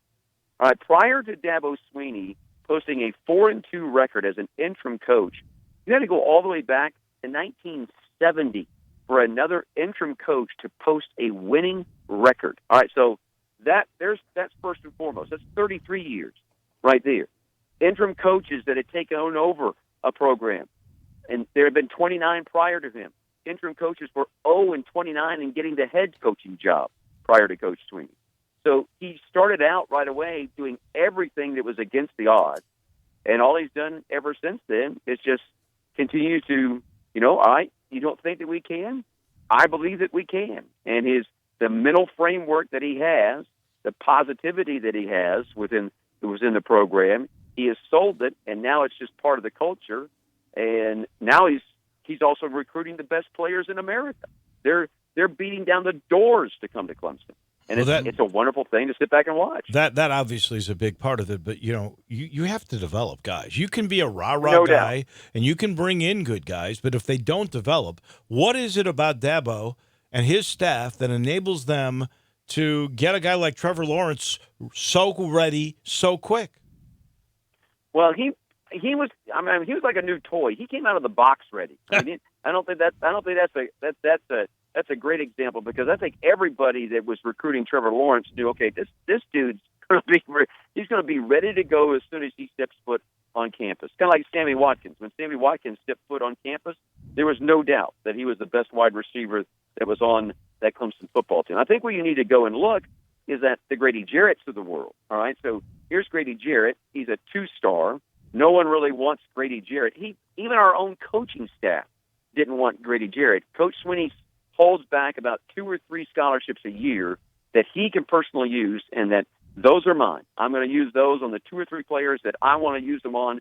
Grady Jarrett was one of those guys because of what Grady Jarrett had shown him in camp over a summer coming to Clemson football camp. So, and now Grady Jarrett, of course, is the franchise player for the Atlanta Falcons, making better than $16 million a year. Hunter Renfrow, there's another story, that's right there. Hunter was he was going to be a preferred walk-on at Clemson, so he came as a walk-on, and obviously, now he's starting in the slot for the Oakland Raiders. There's a lot of stories like that just pop up all over the place. He has a knack for finding guys that are just football players. I mean, they're just football jimmies is what they are. They can flat out get out. We got a couple of them on the team this year. Nolan Turner is one of those guys. He's right there in the shadow of Auburn and Alabama. Neither one of those guys, though, want him. They both offer him as a walk-on. It's Coach Swinney that has a scholarship offer for him now. And Nolan Turner is a key component of what we're doing defensively right now at Clemson. So he has an eye, and he has a knack, and he has the Midas touch for whatever it is to develop guys. It's a good story. I got to switch in gear. We were talking about your league. There's a lot of folks with a lot of affection for Justin Fuente around here because he actually turned the culture of the University of Memphis football program totally around 180, and now here you are looking at bowls every year and conference divisional titles and hopes for championships that would not have been thought about. And he's struggling a little bit. He's lost his the very first of the conference games to Boston College. How's he holding up there? Is there trouble in paradise for Justin? I would say that there probably will be some heat on him. I don't know how serious that heat, but I think he probably is fun. But all these guys that coach at this level, particularly at a Power 5 school, they know. I mean, they're big boys. They understand that you need to produce, winning teams. You need to produce players that graduate as well. Believe me, that is uber important now to universities, not just on the athletic side, but obviously over on the academic side as well. But it's funny you mentioned Justin because I was actually working on Coach Swinney's staff when he and Chad Morris came in to interview for the offensive coordinator spot here at Clemson back in 2011. And so I got an opportunity to be around Justin a little bit. And I think that he's really one of the bright minds. I think it's a little bit like Frank Beamer, though. I think that if the folks at Virginia Tech will kind of be patient with him, and I realize he's already been there, 4 or 5 years now. But I think that's also something that all of us lose a little bit of, is that we need to have a little bit more patience and let him go. I don't think that he's in trouble in Blacksburg this season, but certainly next season could be a big year for him. Yeah, and Don, you all but said it. Look, it's the life that they chose. They know they're out there. Yeah. They're on the high wire act with no catch net. They know it. No doubt about it. I mean, it's how would you like it if you had 80,000 people that were always in your office watching you with just the eagle eye, and any little thing that you did wrong or anything that you did that didn't agree with what they thought was going to get yacked about and talked about and all that kind of stuff. I mean, it is a high stress, bunch of eyes on you business. It has its advantages now. It has great rewards if you're successful. Well, that's the safety net right there. Has that is. I mean, you're talking about Florida State having to be good, And I agree with that. I mean, there's no question there's a lot of pressure on that coach, but he's also got a guaranteed, what was it, $30 million? If he fails, that's his safety net. That puts eyes then on the athletic directors. These athletic directors are also tied into this thing. So, it's a business. It's a lot of people, all of us that buy tickets, or all of us in the media that get the opportunity to go and watch these things. We have a great time. It's a lot of fun. Don't get me wrong, but we need to understand about the business side of this thing as well. It is a business, and if you don't think that, you're just kidding yourself. You really are. Along those lines, and Brett and I've had this discussion before, we all know where Dabo came from. And we all know that Nick Saban's, about 68 now? Something like that. And that he can't last forever. And there's all this talk, that Dabo's the next guy up there. I always have said there's already 2 statues up around the Tuscaloosa football stadium. Wouldn't it be wiser to be the Bear Bryant, the Nick Saban of Clemson? And I know Coach Howard was there and The Rock and all that other stuff, but at this point, he's going to become the most successful football coach in the history of Clemson. Why would you leave that when you got it all set up and you're the new Bear Bryant there? Well, you're preaching to the choir here. You're preaching to the soloist right now, as far as that's concerned. I don't know why he would leave. Other than that, he loves Alabama. I mean, again, he's an alum. He loves everything that place represents. It's where he grew up in the shadow of all that. So you can understand the tug that is there. I'm not going to tell you that that's never going to happen because again, none of us know if it's going to happen or not. But I think it would be very difficult for him to pull roots right now out of Clemson. He's got 2 of his sons that are playing for him. He has another son that's right now in high school, and in all likelihood will end up at Clemson. I don't know that that's going to happen, but that certainly is the way that it's pointing to right now. His wife, Kathleen, loves it in Clemson, but she also loves her husband as well. So that when that time and moment comes for him to have to make that decision, I have enough faith in him and enough trust in him, and that whatever decision he's going to make, he thinks that is the best for him. One way or the other. Hopefully, in my book, I want him to stay. But should he decide to leave, should he decide to go, then I think that all of us need to thank him for what he has done. And then, let's see who's going to be next man up. He always talks about that on his football team. If somebody goes down, who's next man up? Then Clemson has to go find the next man up. So that's the way I look at it. I know what happened last time you went to Syracuse, but a very different team for Dino Babers this year. How concerned are you about that game on Saturday between the national champion Tigers and the Orange at the Carrier Dome? Well, I probably have a tendency to be more concerned than most. I think it's always a big thing when you're taking a relatively young team on the road for their first road contest. You're going to be stepping into an environment now. It's their first sellout in almost 20 years. It's homecoming. Everything that they've done marketing-wise has pointed to this game. I know that they are coming off just an absolute horrible performance against Maryland, but something tells me that Dino Babers will have that team ready. Heck, they beat us when they were 4-8. There's no reason they can't beat us when they're off to an 0-2 start here in 2019. Clemson has to go there and play well. They cannot go there and play bad. They cannot go there and let Clemson beat Clemson. If Clemson goes there and takes care of business, they should take care of business. But if they give Syracuse opportunities and all of a sudden they let them stay in this thing into the second half, into the fourth quarter, then that place gets whipped into a frenzy. And the more the crowd believes, the more the team believes, the more those coaching on that Syracuse sideline believe that they can get out of here with a win. That's part of the battle that you have in college football. Are those marketing people at Syracuse out of their mind? Has the long winter already gotten to them? Making Clemson the homecoming team? Homecoming in September. Yeah, Don, it's still time to drop and add classes, much less have homecoming. Can I use that line on Saturday's broadcast? Because that's Absolutely. a great line. But Don is that way. as good as you were to me way back when you hosted the Clemson pre and post game and would have me on as SEC analyst, contributor, stringer, you can do anything you want to do, Don, because you were great to me back in the 90s, and I'll never forget it. Well, yeah, I mean, I love doing that. You know, back when that was when I was doing the post game show, what we call our fifth quarter show, and that, you know, the obviously it's all about relationships. And isn't it funny, or you know, again, that's a God thing. And in my mind, that's just a God thing, where He establishes a relationship between you and I all those years ago, and here we are sitting, you know, now almost 20-something years later, 25 years later, and we're sitting here, you know, chatting about things that are still going on here in Clemson, South Carolina. Believe me, I hope that you feel blessed, because I know that I have been blessed to do what I do for a living as long as I have done this, and to get to meet just great people that are in our business.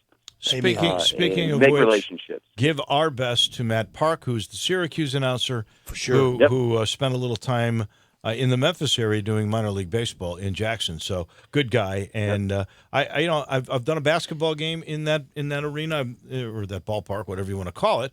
I don't think I've ever done a football game there. It is a good atmosphere, isn't it? Because it's so enclosed, it must get loud. Oh no, it's extraordinarily loud.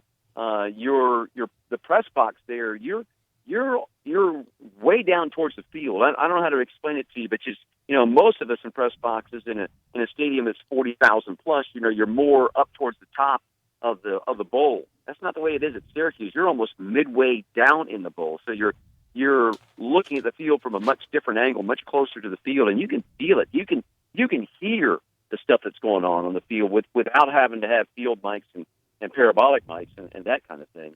I love it. I mean, I absolutely love it, because you really do get the feel for the crowd. It's an open air situation, and I love everything about that.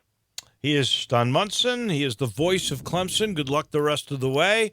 And thank you for being on. Maybe we'll chat another time before the season is over. We appreciate your time this afternoon.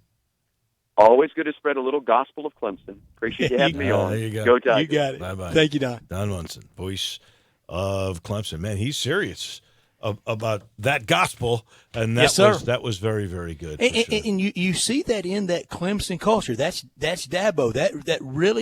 That's them. And I think most people started saying this. I know when I did, I meant it respectfully, but I'm going to quit saying it. You know, that Clemson had kind of fashioned themselves as Little Bama.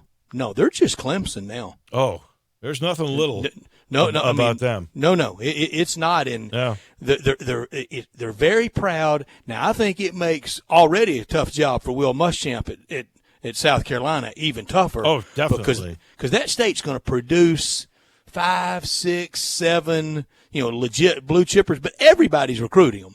Tennessee used to make a living in South Carolina. Oh, absolutely. That and honestly, Clemson and South Carolina's rise as a football program, and the ACC becoming a more powerful league, has absolutely hurt Tennessee's recruiting. It sure has. I think that's another part of the reason for the downfall at the University of Tennessee. It has the prominence that the ACC programs have gotten over the last 20 to 25 years that they didn't have in Johnny Majors and Philip Fulmer's heyday. I think I'm correct in this. We're not going to have any air conditioning issue at the Carrier Dome Saturday, because if I'm correct, the Carrier Dome has no air conditioning. I believe that they've already sent John Conway up, because he's got this great relationship with Carrier, and I believe he's already checked everything out. You don't need air conditioning in Syracuse, New York, by the way. But John Conway would take care of it. Oh, yeah, absolutely. John will take care of you with that. Matt Eflin will take care of you with insurance. Over 20 years of insurance experience already right here in the Memphis market, which is hard to believe because he's a young guy. But, man, he got his diploma from the University of Memphis, and he went right to work, and he's built up an empire. He's already got several offices in the area now. The big home offices in Bartlett at 8099 Stage Hills Boulevard. And part of the reason why Matt Eflin Insurance has become so successful is Matt's unique approach. It's one-on-one to evaluate each individual's insurance needs. And He specializes in all types of those insurance needs. It could be personal insurance. It could be the biggest of business insurances or a small business. Whatever it may be, he has you come in, sits down, let's talk priorities. What really needs to be protected? What can we do to make you feel secure? And he'll go through it, and he'll come up with the ideas and work around with you, and all of a sudden you are protected. To call for quotes or personalized service, you just call 757-2315, 757-2315. We all need insurance. He makes the process so enjoyable. And again, you walk out protected thanks to the Eflin Insurance Group. Back in just 1 minute, Pete Pranik is going to join us. He's next on Sports Time with Wolo and Stats. Sports 56 now has 2 FM homes. You can now find real sports talk on 96.1 as well as 87.7 on your FM dial. Did you know nearly 40% of men under 40 and over 75% of men over the age of 40 experience sexual performance concerns? At the Memphis Men's Clinic, their experienced physician performs a comprehensive evaluation that determines which specific issues may interfere with your sexual performance. These issues can vary and range from anxiety to medical issues, low testosterone, or erectile dysfunction. The Memphis Men's Clinic has evaluated hundreds of men of all ages over the years and reestablished a normal sexual life. The Memphis Men's Clinic will work aggressively to resolve issues and allow you to restore your sexual health and overall well-being. That's the Memphis way. If you're 20 years old or 90 years old, come and get cared for the Memphis way. Treatment that's based on your specific needs after a professional clinical evaluation by their experienced board-certified physician. Call the Memphis Men's Clinic today at 901-443-0475 or visit memphismensclinic.com. Welcome to Moe's! We are so grateful for your service to our community. We are offering all first responders 50% off their entire meal this Wednesday on 9/11. Moe's always offers fresh ingredients. No freezers, no microwaves, just fresh. Don't forget, Moe's has great catering. You can get a fajita bar, a taco bar, or a salad bar delivered to your organization. Just call 901-606-3172. We can't wait to see you on Wednesday, 9/11 at any of our 5 Memphis locations. Don't forget, we have one in Olive Branch as well. In October of 1986, a Michigan high school had declared it Nerd Day. One freshman was bright but sensitive. Since entering high school, he had been harassed and teased for being a nerd. One day before Nerd Day, this 14-year-old boy hanged himself in his own home. He simply couldn't stand the pressure anymore. Although the school will no longer have a Nerd Day, it is too late for this boy. Was anyone sensitive to his pain before? Are we sensitive to the pain of those suffering around us now? For too many, every day is a put-down day, a bullying day. They are put down even by their friends, and social media has made it all the worse. The signals they receive make them feel unwanted, uncared for, unloved. I'm recruiting an army of people who will be sensitive to those who may be seen as misfits. Will you join me? The world needs you. I'm Shane Stanford from Christ Church, Memphis. You matter. Visit ChristchurchMemphis.org.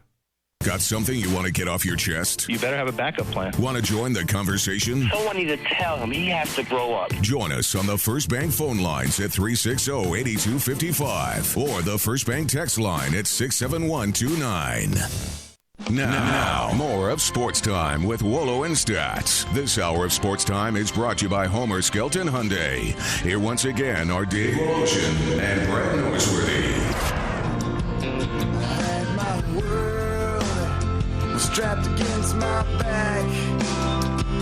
I held my hands, never knew how to act. Welcome back in. Wolo and Stats with you. Halfway through our Wednesday, which means we are halfway through our week. Nice to have you aboard. And to all of you, and I haven't brought this up yet, Brett, we talked a little bit about it yesterday. Thanks actually to Mose, who was doing something very nice for first responders all day today. We should point that out. But today is 9/11, and I can remember exactly where I was 9/11, 18 years ago, when the plane, and I saw the second plane live go into the World Trade Center. I'll never forget that, and I don't think anybody in America who was alive at that point and understood what was going on will ever forget it. No, we won't. In the meantime, it is a better time, a better place right now for all of us. And we bring in our friend Pete Pranica, the television voice of the Memphis Grizzlies, on a myriad of topics. And I want to start with something, and I meant to call you yesterday, just because whenever I see a fellow announcer go down, it, saddens me. And I'm sure you must have had a relationship with Fred McLeod, who had been doing the, I guess, the TV for the Cleveland Cavaliers for a number of years. And he passed away suddenly, so I'm sure this was a shock for him and his family. It was very much a shock. Fred had done, actually, back in the day when there was a cable in the over-the-air package for the Detroit Pistons, and he actually had been one of the voices of the Detroit Pistons for 22 years, used to be a voice for the Cleveland Indians. I think that he did the Oakland A's, but most notably and recently, obviously, the voice of the Cleveland Cavaliers. And, Fred was one of the most prepared announcers. He was a guy that would call you up before a game, pick your brain about the Grizzlies. Just a true gentleman, totally devoted to his craft. It is a huge, huge loss for the NBA. And I just send my condolences to his wife, Beth, and the entire Cavalier family, because it's stunning. It's sad. I've been through it with the sudden loss of Don Poyer back in 2005, and it brings back some very bad memories. And it's just it's a shock, and it's a tough time for everybody. I want to say that McLeod might have been about the same age as Poyer was. Maybe Don was a little younger than that, even when he passed away. As I remember, Don was 53. Oh, really? Wow, that's young. Wow. Yeah. Huh. Pete, am I correct that before the season starts, I don't know if it's formal or maybe it's totally informal, do you get together with the other announcers? Does the league have a symposium or anything like that for y'all, both with rules and maybe on-air decorum, conduct, things like that? Do y'all get together before the season starts? Yes, that's going to come up in a couple of weeks. We're all going to go to Jersey City and meet and go over, because right now the NBA is really ramping up. I'm here in Chicago. I participated in the officiating advisory council today, along with coaches and referees, and they've also had the coaches meetings. They've had owners meetings, competition committee meetings, and so all that input is being filtered down, and we'll get the final word on any rule changes that are going to be adopted. We'll get some details on the experimental program of coaches' challenges, which we'll have in the NBA for this year. So that's going to come down 21st, 22nd of September. Since you're on that officiating committee thing, do you expect any new rules that might really implicate the game? Well, what's funny is the officiating advisory council deals more with some of the more subjective issues of the perception of officiating in the NBA and on-court decorum for players and referees and coaches. And so we didn't deal with nuts and bolts and mechanics. I talked to some of the referees that I know really well who happen to be part of this. Not all of them are here, but you're hand-selected by the league to be part of this. And so we chatted about some things, and they're eager to learn more about the challenge system, because it is being refined based on the feedback because it was used in Summer League. But these veteran referees, and we had several referees that have worked the NBA Finals here today, well, they didn't work Summer League. And so Monty McCutcheon and the competition committee are ironing out the details, and those things will be made public in the very near future. Could you label this kind of the barking, lobbying factor? They want to lessen that, especially early?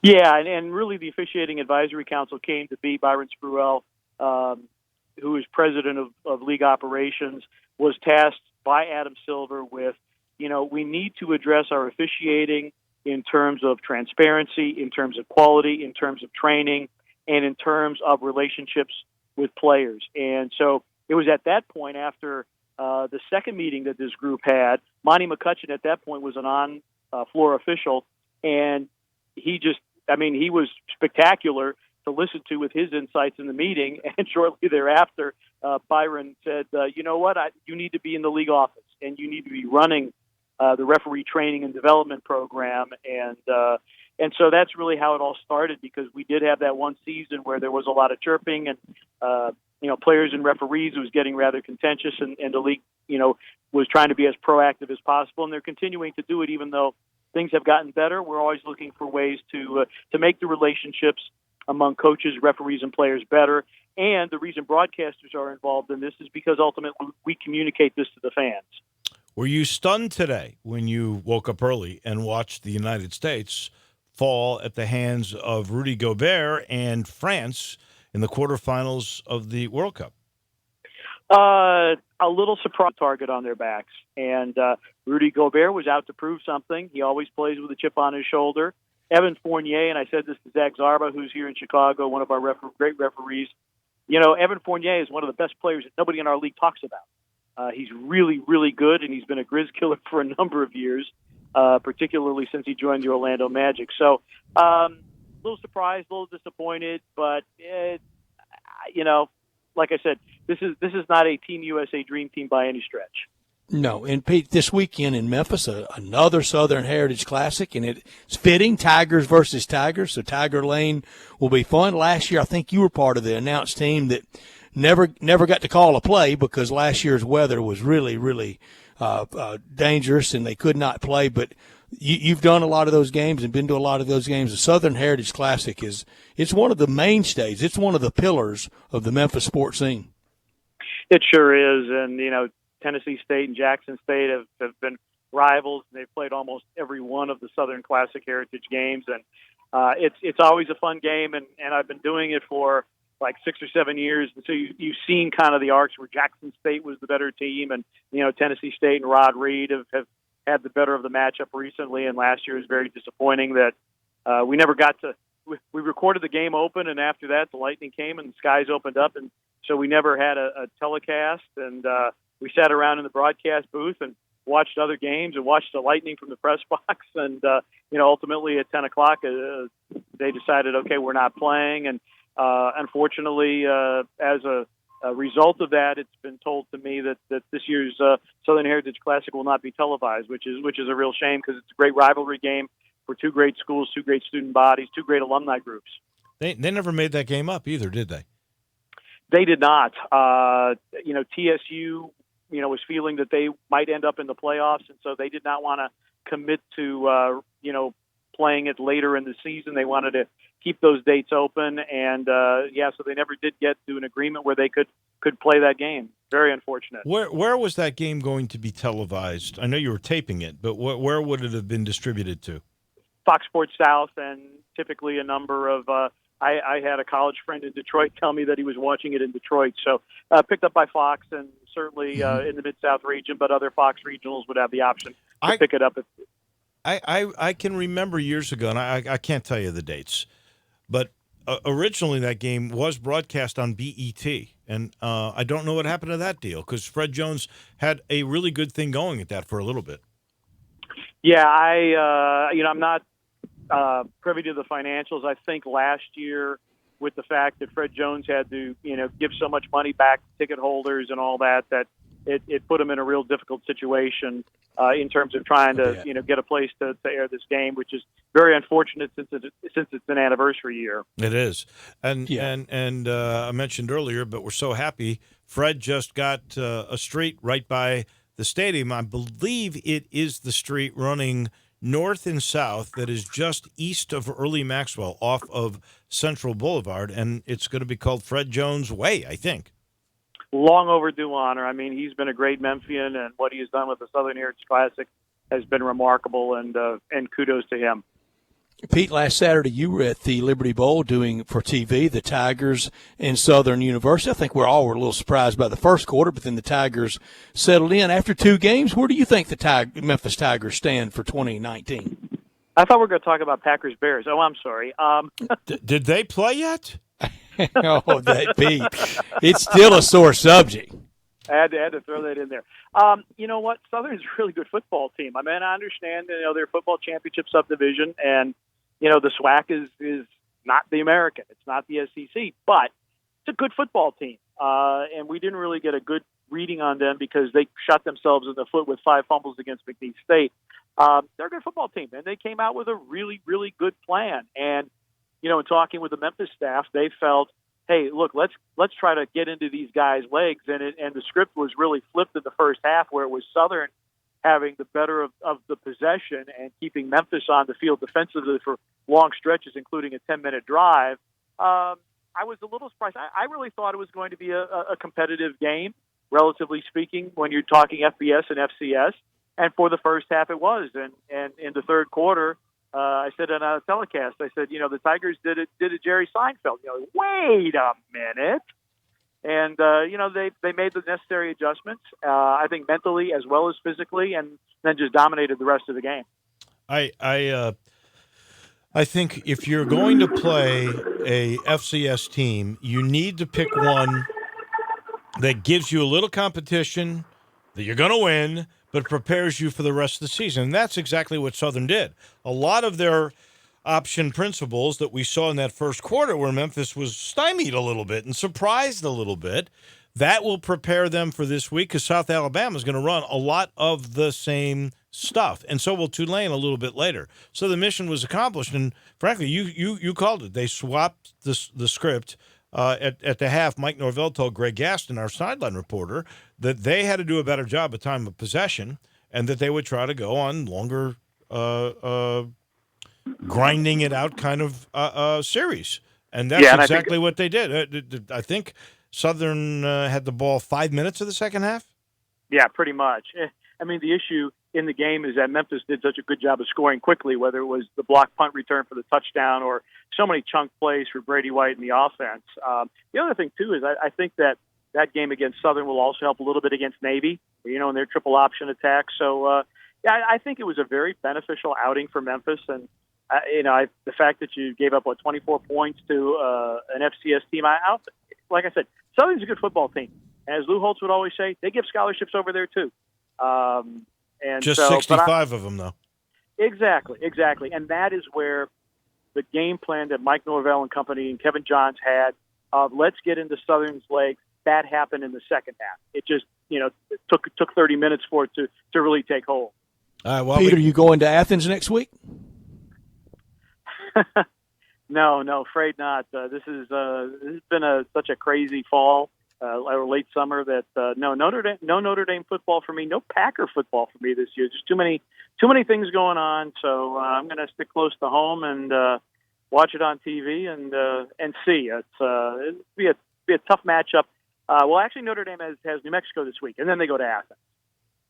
Yeah, no, week after. Last thing, Andre Iguodala. I thought the point was well made by David Cobb today in the paper. I thought the same thing. It's not up to the Grizzlies to accommodate a guy who they really have never had, and it's all a part of the business to do with that piece what is best for your entity, your team. And if you want somebody to blame Andre Iguodala, take a look at the team that moved you. Exactly. Yeah. They owe him nothing. Yeah, absolutely true on all accounts. And if Dre can come in and be a good veteran leader for this young group, and his trade value increases, and you can get something great for him at the deadline, and maybe he ends up at a contender. But you're just not going to.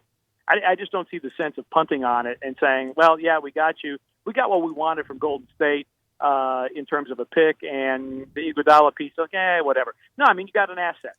And you got a veteran asset who knows how to play the game, veteran asset, good locker room guy, hopefully, that can work with your young people, and hopefully comes in with the right frame of mind and can be a benefit to this team in the short term, and in the longer term becomes perhaps a trade asset. So, the Grizzlies don't owe Andre Iguodala anything. Yeah, if he's going to be mad at anybody, be mad at Bob Myers and Golden State. Absolutely. Pete Pranica. In Chicago, bring back some Lou Malnati's pizza. That would be good. I'm a Giordano's guy. Sorry. Oh, my goodness. It figures you're a Packers fan. That just absolutely boggles my mind. All right. Have fun. Be safe. We'll talk to you soon. Thank you.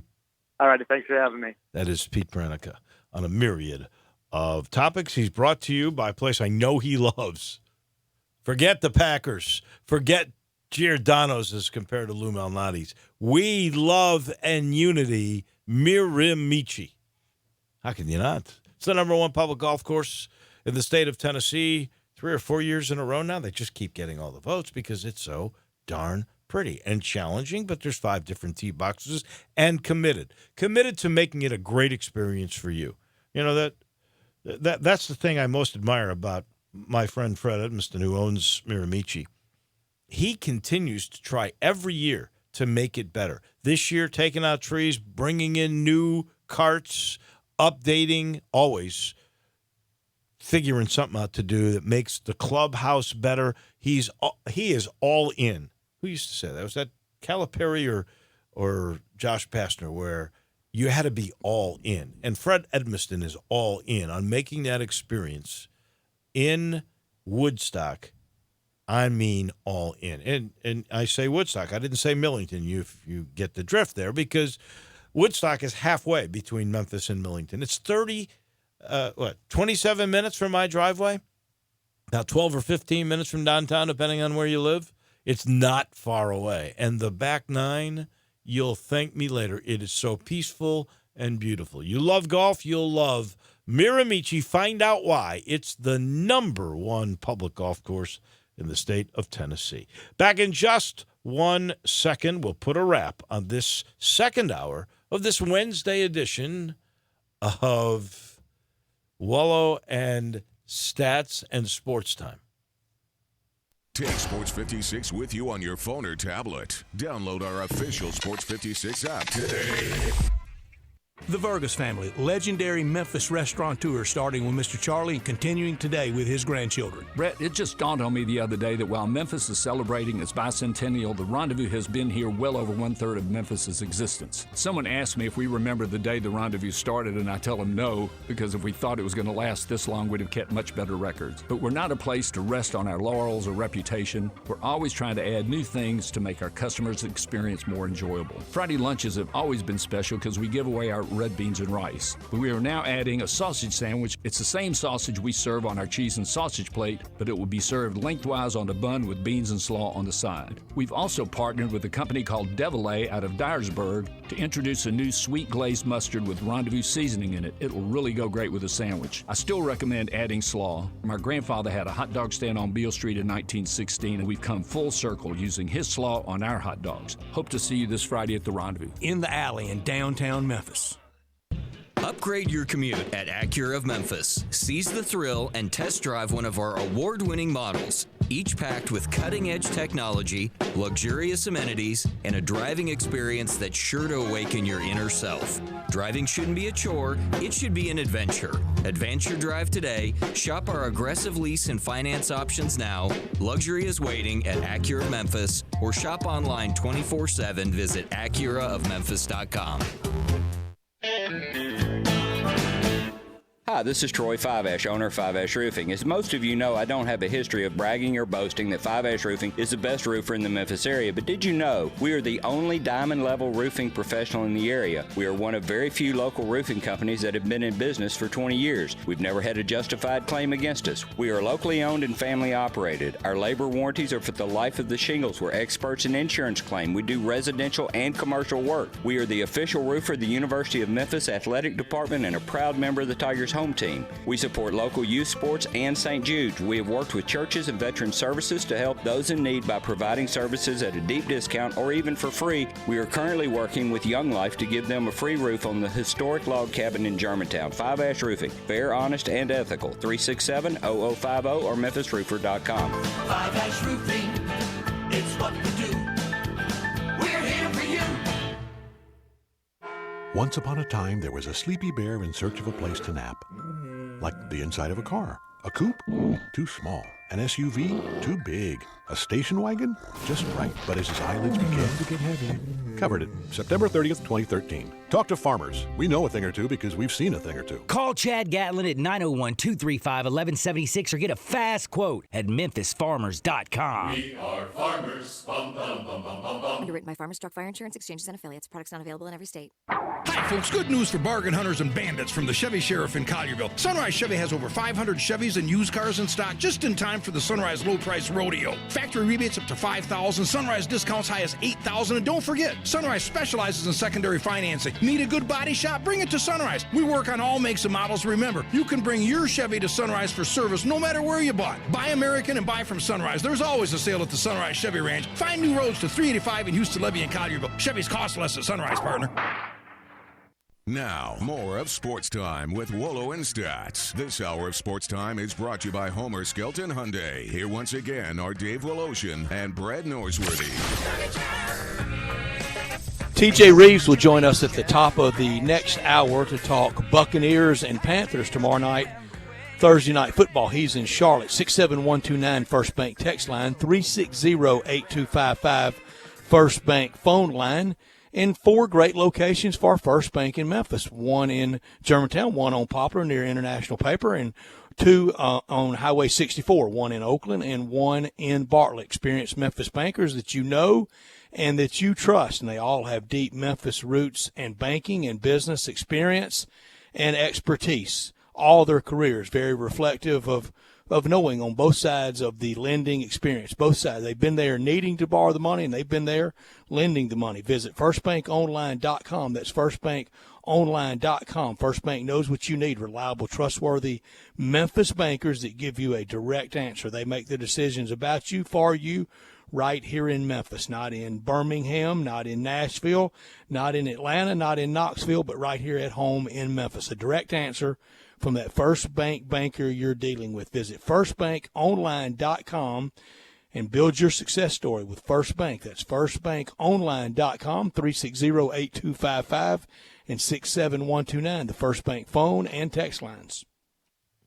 You remember we had talked about how nothing has happened with really the NCAA investigations with Auburn and with Arizona and LSU and everything else with the I FBI. mostly agree, but tell that to Chuck Person. Yeah, well, you're right. But Chuck Person. But I mostly agree with that. And honestly, Chuck Person didn't get it as harshly as I thought he might.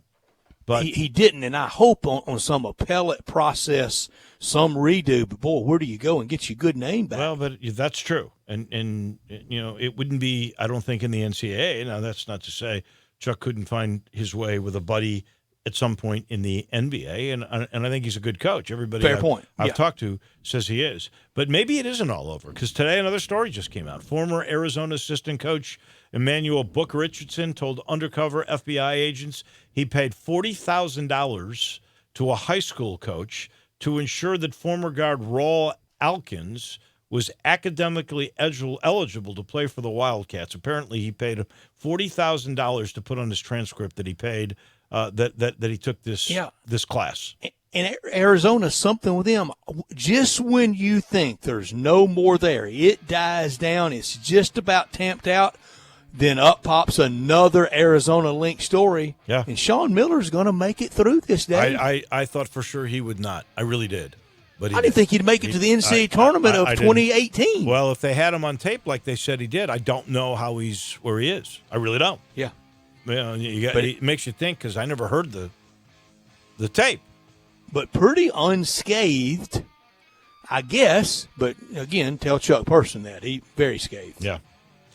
We take the break. When we come back, we actually go to Charlotte. Our friend TJ Reeves, standing by Thursday Night Football, is Charlotte and Tampa. And it was not a good outing for the Buccaneers. We'll hear from Mr. Reeves about all of that and more in just a second as you listen to Sports Time with Wolo and Stats.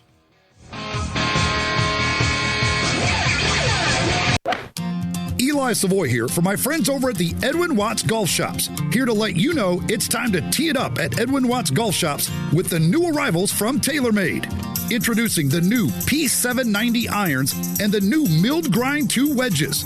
The P790 irons feature speed foam technology and redesigned tungsten weighting for optimum feel and distance. And the new milled grind 2 wedges designed for increased spin and precision with raw face technology.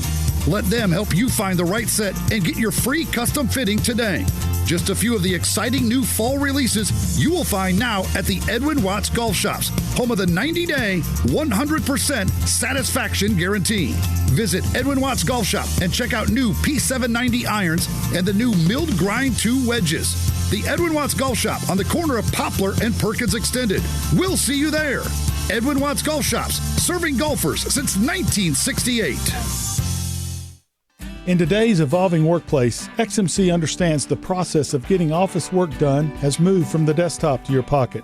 The new Xerox multifunctional printers and Connect Key app technology are game changers. Are you working with confidential information? Does it need to be secure from unwanted threats? Do you need to translate documents to another language?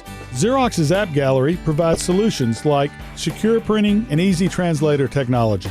XMC is the second largest exclusive Xerox agent in the U.S. with 9 locations to serve you. We've been in business for over 25 years and have received top awards from Xerox. In changing our world one experience at a time, our team's committed to doing what's right for your business. XMC is proud to be your leader in document and print management, and it'd be our pleasure to serve you. Contact XMC today at 888-814-3114 or visit our website at xmcinc.com. XMC, excellence in office solutions. One of the things that makes a truly special restaurant special is its selection of bourbons and whiskeys, and 117 Prime is no exception. Try the William LaRue Weller with his high-toned pepper oak tingle at the finish, or the Weller 12-year, or Old Scout, a union of 2 whiskeys distilled from classic bourbon mash bills, and of course, 4 Roses single barrel. Sure, you're going to 117 Prime for a delicious meal, but why not also enjoy a delicious drink as well? As with everything else, if you want perfection downtown, you want 117 Prime. Did you know nearly 40% of men under 40 and over 75% of men over the age of 40 experience sexual performance concerns? At the Memphis Men's Clinic, their experienced physician performs a comprehensive evaluation that determines which specific issues may interfere with your sexual performance. These issues can vary and range from anxiety to medical issues, low testosterone, or erectile dysfunction. The Memphis Men's Clinic has evaluated hundreds of men of all ages over the years and reestablished a normal sexual life. The Memphis Men's Clinic will work aggressively to resolve issues and allow you to restore your sexual health and overall well-being. That's the Memphis way. If you're 20 years old or 90 years old, come and get cared for the Memphis way. Treatment that's based on your specific needs after a professional clinical evaluation by their experienced board-certified physician. Call the Memphis Men's Clinic today at 901-443-0475 or visit memphismensclinic.com. If you're an outdoorsman and love all things hunting and fishing, be sure to listen to Sports 56 Saturday mornings at 6 a.m. for Outdoors Today. Brought to you by the Gun Store, 6920 Winchester in Memphis. Outdoors Today is a 1-hour show hosted by veteran Mark Tobin and a group of respected outdoor-loving guests. Outdoors Today is dedicated to bringing outdoorsmen tips and techniques and tactics to help with your hunting and fishing in all seasons. Saturday mornings at 6 on Real Sports Talk, Sports 56, 87.7 and 96.1 FM. We are Sports 56 WHBQ Memphis, WIVG-FM Tunica Memphis, and WPG-FLP Memphis, Flynn Broadcasting Stations. Welcome back to Sports Time with Wolo and Stats. This hour of Sports Time is brought to you by DeSoto Auto Sales. Here once again are Dave Wolosian and Brad Norsworthy. T.J. Reeves next on the Buccaneers and the Panthers tomorrow night. Both of those teams looking for a win. This hour brought to you every day by DeSoto Auto Sales. At DeSoto Auto Sales, they specialize in late model cars with low mileage, and they have the highest standards in the car industry. All the cars are test-driven, checked out head to toe at DeSoto Auto Sales, and an unlimited inventory, every make, every model. And if they don't have it, they'll go out and find it for you. If it's not on the lot, they will find it for you at DeSoto Auto Sales. No shortcuts taken. You walk in treated like family, kind, courteous employees, laid back, down home environment, no high pressure sales, but they do care about your time and they promise they'll give you the ultimate car experience. They know we're living in a world today that time matters, and they want to make sure you're out of there in a timely fashion. You walk in, meet with your sales rep, pick out the car you want, get credit approved, and you're gone. Paperwork done, all in about 45 minutes. Visit them online at DeSotoAutoSales.com for the referrals. Very proud to serve DeSoto County and the surrounding area. 5704 Goodman Road, 662-890-7184. Come on down to DeSoto County for that town and country experience on Goodman Road at DeSoto Auto Sales. To Charlotte we go, and on the First Bank phone line, our friend T.J. Reeves, who had a rough night, a rough beginning. Many teams had rough beginnings. My Bears had a rough beginning, but it was not a good one for the Bruce Arians era, and T.J. joins us now. I really thought that Jameis Winston was going to be a really, really good NFL quarterback. Of course, he had a little problem off the field. Maybe that distracted him early on, but now he's got the quarterback whisperer and everything else, and it's only one game. But that was disappointing, I would guess, for most of the Bucs fans.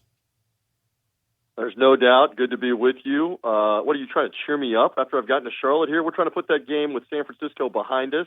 And you're right. I mean, it is only one game here. There's 15 more to go. And honestly, I've done this long enough where even a year ago, I kept saying to people when Ryan Fitzpatrick lit it up in Winston's absence because of suspension that, hey, they won the first two games. It's the first two games. And there's 14 more to go. Can he keep it up? What happens if and when Jameis Winston is back? Who do you play?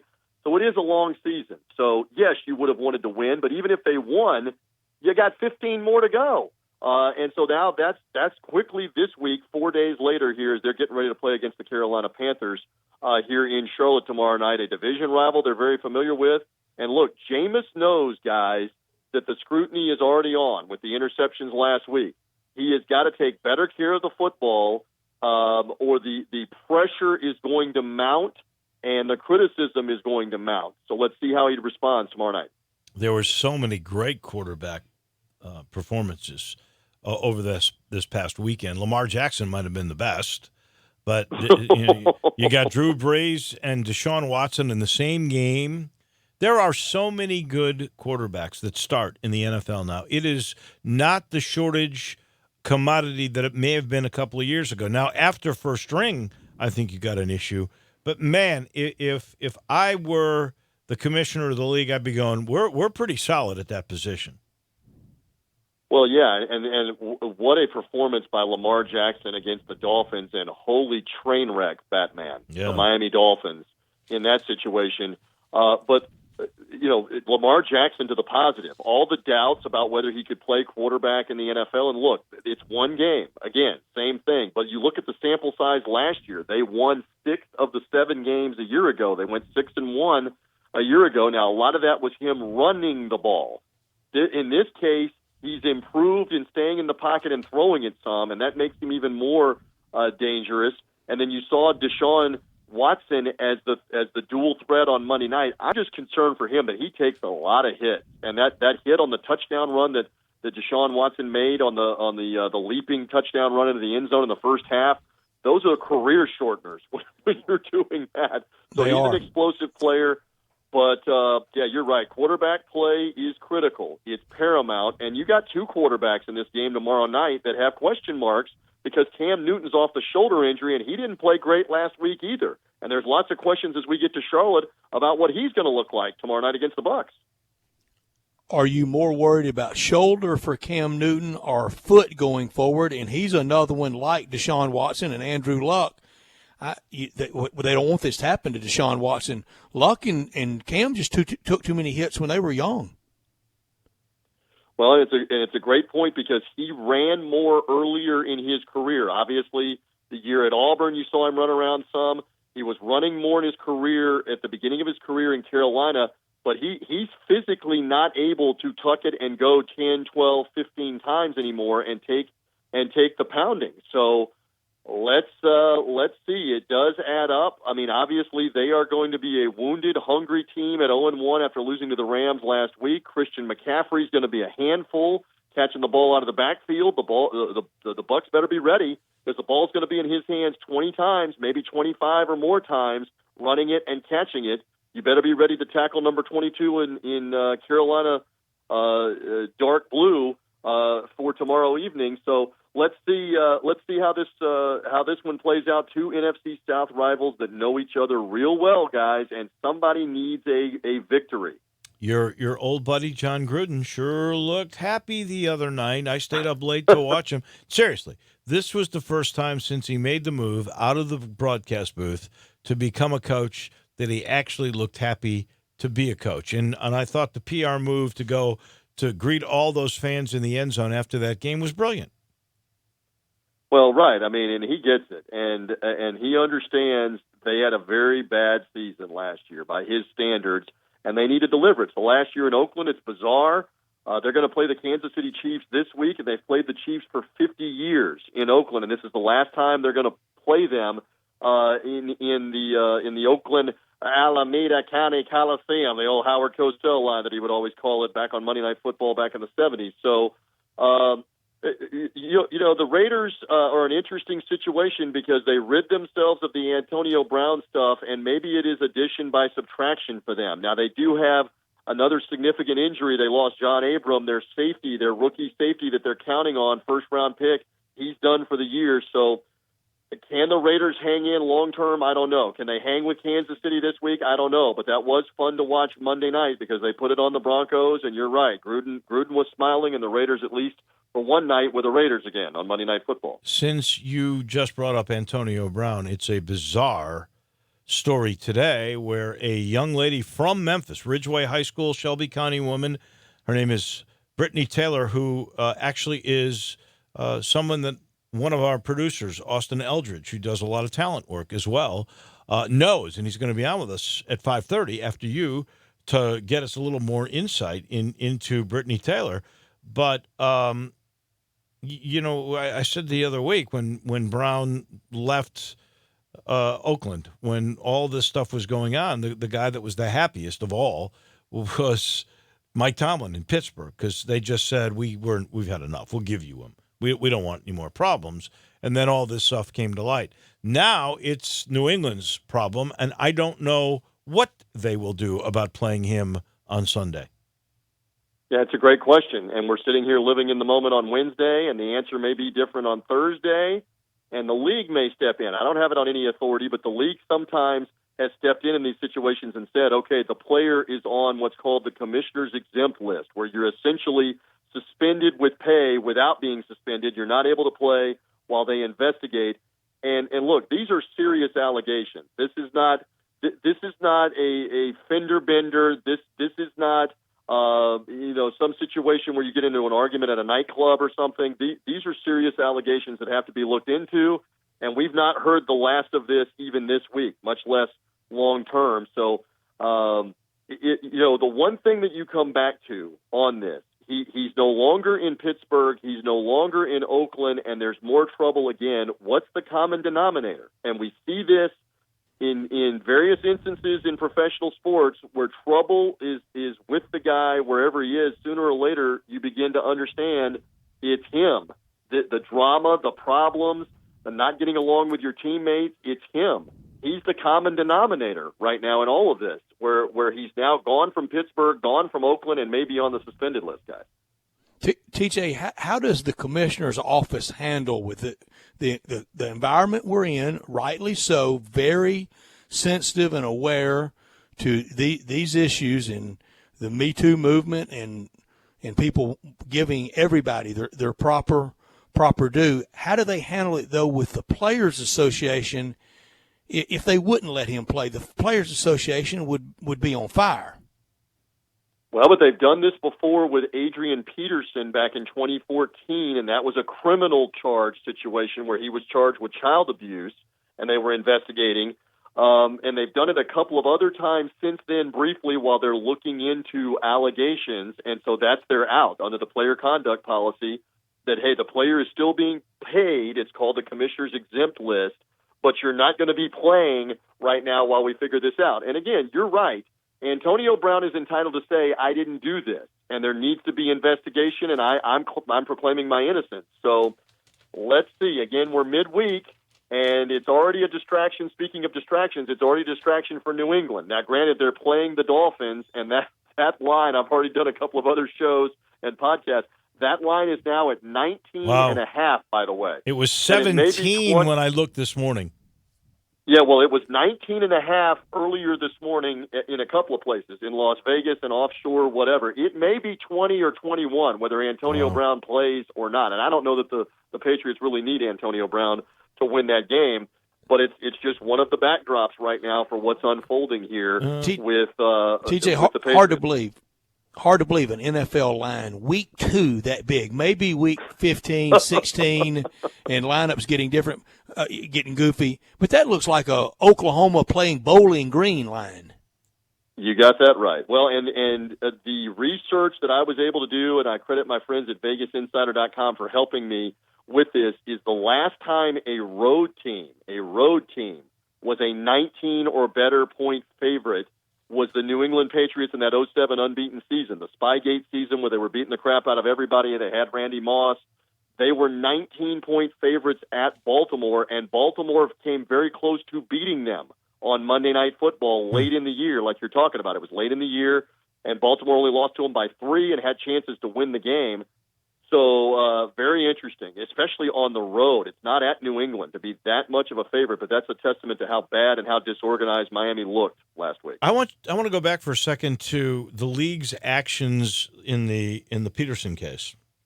Right. Because now we do have precedents, and I really hadn't thought about that, because as I would look at this, it's he said, she said, and if I were the lawyer or the investigator for Antonio Brown, I'd be going, well, wait a second. She's saying this happened 3 times. Why would you go back after the first time and then after the second time? So I would think that in this country, we presume innocent until proven guilty, and that until they've made this investigation, that as long as he says, I did not do this, this was consensual sex, which is exactly what he said, that he would have the opportunity to play until they completed the investigation and he was found guilty of wrongdoing. But you're saying, based on that precedent, the commissioner could say, while the investigation is gone, we're still going to pay you, Antonio, but you cannot play until we have a finding. And I was not aware. I forgot about that. That's what they will do. I'm just bringing up that's what they could do in the coming day or two here, or they could let him play. And I just saw a report, I'm watching ESPN with the sound off, that allegedly the accuser is going to talk to the NFL. She's willing to talk to the NFL. They're going to talk to her. They're going to talk to him. He's going to be summoned to New York, or they're going to go to him and talk to him.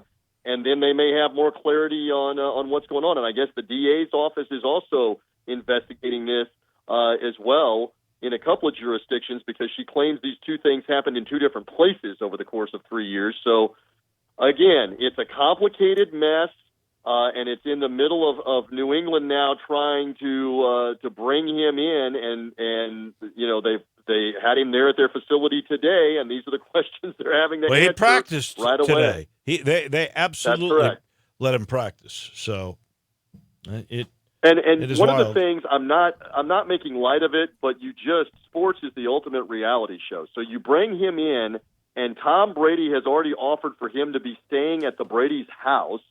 They have a locker next to each other. When the media went in the Patriots locker room, Brown's locker is next to Tom Brady. So this is kind of like a mentor thing, take him under your wing, whatever. And now this is going on as a serious allegation along with this. You wonder how long it lasts. And again, we're in the short term trying to figure it out. And do they need it? Yeah, and do the Patriots need this kind of drama? And Tom Brady last week quoted, and he's going to get the rat-a-tat-tat with this, are you still 1,000,000% behind this? Well, I tell you who I think it puts a lot more pressure on, honestly, is Bob Kraft. Because football season was here. This team looked incredible against the Steelers. Nobody was thinking about what happened this offseason to Bob Kraft. And now you bring up a story that has sexual allegations in it, and Bob Kraft all those stories come back. It sure does.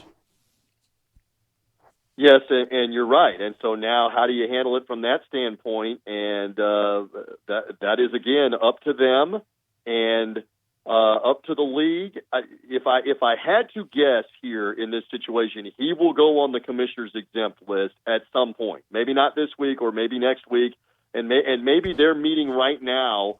The Patriots, the NFL, meeting with Drew Rosenhaus, who represents Antonio Brown, and saying, hey, this is the best for everybody for a week or two while we figure it out and how much truth there is to this.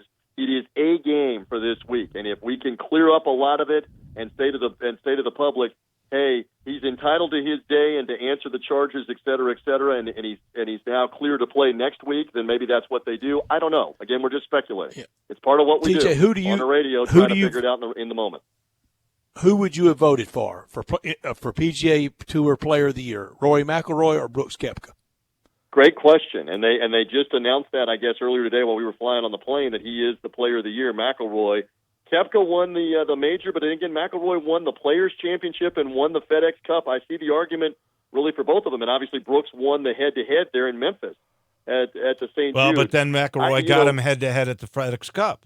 That's right. Well, and ultimately for the PGA Tour Player of the Year, the fact that he won the FedEx Cup, won the Tour's playoffs as the final thing, I can see where they would give him the nod. I couldn't. Then again, one guy won a major this year. The Players, as much as the Tour wants to play it up, is not one of the majors. Wait. Won one of the majors. Not only did he win a major, he finished second in the other two majors, and he finished fourth in the fourth one. He had first, second, and fourth, and he won a WGC event.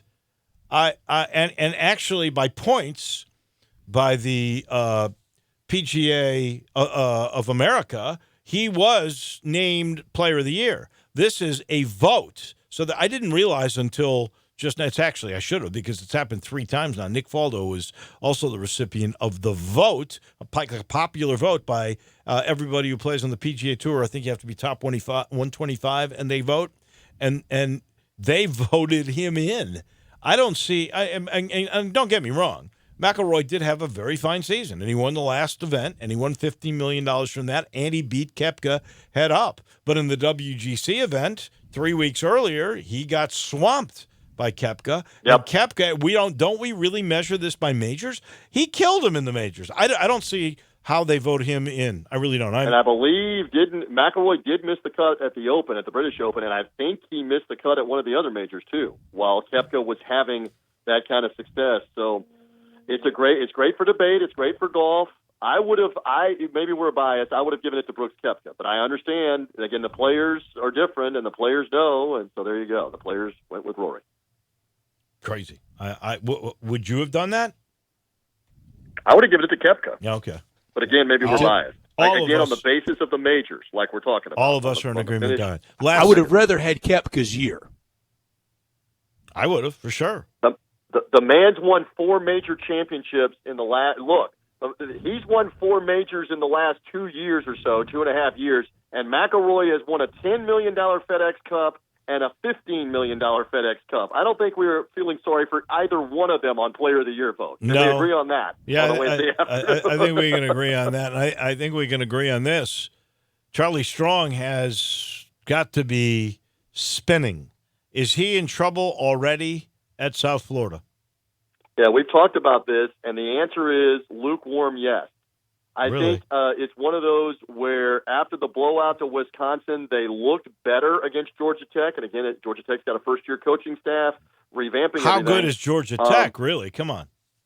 Well, right, but at the same time, what's going on with USF? They benched Blake Barnett during the game, the veteran quarterback, and went with a young kid, a freshman from a local Tampa high school named McLeod, and he may end up being the quarterback much more of the way. They get an easy game coming up with Savannah State, who they should pummel, and then start getting into the American Conference schedule. They do play BYU, the team that upset Tennessee last week in the comeback fashion in the overtime. They play BYU later in September here, and then get into the American slate. But Charlie Strong needs to win some games because, like we've discussed on your show before, since the 7-0 start last year, you've lost 8 and counting, 8 in a row. That's not a good streak. That's not a good thing. Do you know, in case you don't, you can use this, they're the second team in history, or at least since 1937, to have won 8 games in a row and then lost 8 games in a row. It's incredible. Well, last year they were the first team ever to win 7 straight 7-0 and then lose the last 6. And again, we've only been recently playing 12 or 13 games with a bowl game. But that's the first time that happened. And look, the judgment is right now, this isn't just 0-2. This is, serious talk of, has he mentally checked out on the USF program since the losing streak last year? Is that symptomatic of what's going on here? We'll find out in the coming days, coming week. Really? I can't imagine a coach checking out. I really can't, unless he's got another job or something of that nature. Spurrier did. He flat quit on South Carolina. Oh, yeah. Yeah. But he was in the middle of the season. He was ready. George O'Leary did but it too, he was ready for retirement. UCF, and that's he said, true. Deuces, I'm that's out. true. See you later. He sure did, and then they didn't win a game. And then Scott Frost got him all the way back real quick. That is a pretty good no story. doubt. Time will tell on whether USF responds to Charlie Strong or not, because he's going to play some more difficult games here. Let's see how they look. We'll see. Thank you, my friend. Have fun. We'll try and listen, and hope you guys can bounce back on the road. Let's see what happens in Charlotte tomorrow night. It's always good to be with you boys. Happy Wednesday. Happy Wednesday to you. TJ Reeves, our man, down usually in Tampa, but in Charlotte today. This portion of our show is brought to you by Homer Skelton Hyundai in Olive Branch, home of assurance. That could be the shopper assurance. That's Chris True, the general manager's brainchild. That's where you've got transparent pricing, flexible test drive, take the car for a day or two. When you decide to buy, and you will because the technology's so good, then you are in and out. It's a streamlined buying process. You're not there all day. And the best part, if you've got any buyer's remorse, if for some reason it's not what you thought it was going to be, don't worry. You have 3 days to exchange the car. The 3-day worry-free exchange. Nobody does that like Homer Skelton Hyundai does. And look, they've got this other assurance too. And this is all the product of Hyundai. 10-year, 100,000-mile limited powertrain warranty on every new car. My Santa Fe, the Elantra, the Veloster, could be a Genesis car, could be the new Palisade. Every one of their cars comes with that guarantee because they're that good. And that's why they're 11 years in a row the number one certified pre-owned car in this area. 11 years in a row, it's because this product is so darn good and long-lasting. Go see for yourself. Take Lamar into Mississippi, turn left at exit number 1, Craft Road, and you'll find Homer Skelton Hyundai. Back in just a minute. When we return, we'll be joined by Austin Eldridge, who will maybe give us a little bit of a better idea about Brittany Taylor, who is the young lady who has filed a federal lawsuit alleging that Antonio Brown sexually assaulted and raped her in 2017 and 18. Back in just a second. This is Sports Time with Wolo and Stats. The Peter Edmonston Experience with C.J. Hurt. Weekday mornings from 7 to 10. Only on Sports 56, 96.1, and 87.7. Family Leisure has the world's biggest spa sale going on now. Over 50 spas in stock and ready to sell. $8,000 spas now just $44.99. 4-person spas starting at $24.99. Swim spas from $89.99. Huge discounts on all spas. Get the lowest prices of the year with special financing available. It's the world's biggest spa sale happening now at Family Leisure. Whitten Road at I-40, where family and fun come together. Tee it up at Edwin Watts Golf Shops this year with the new 2019 fall arrivals. Introducing the strikingly new T-Series irons from Titleist, featuring the T100 iron designed as a player's iron, the T200 iron, a player's distance iron, and the T300 iron, the complete game improvement iron. All pure Titleist. Let us help you find the right set and get custom fit today. Just a few of the new releases you'll find at Edwin Watts Golf Shops, home with a 90-day 100% satisfaction guarantee, serving golfers since 1960.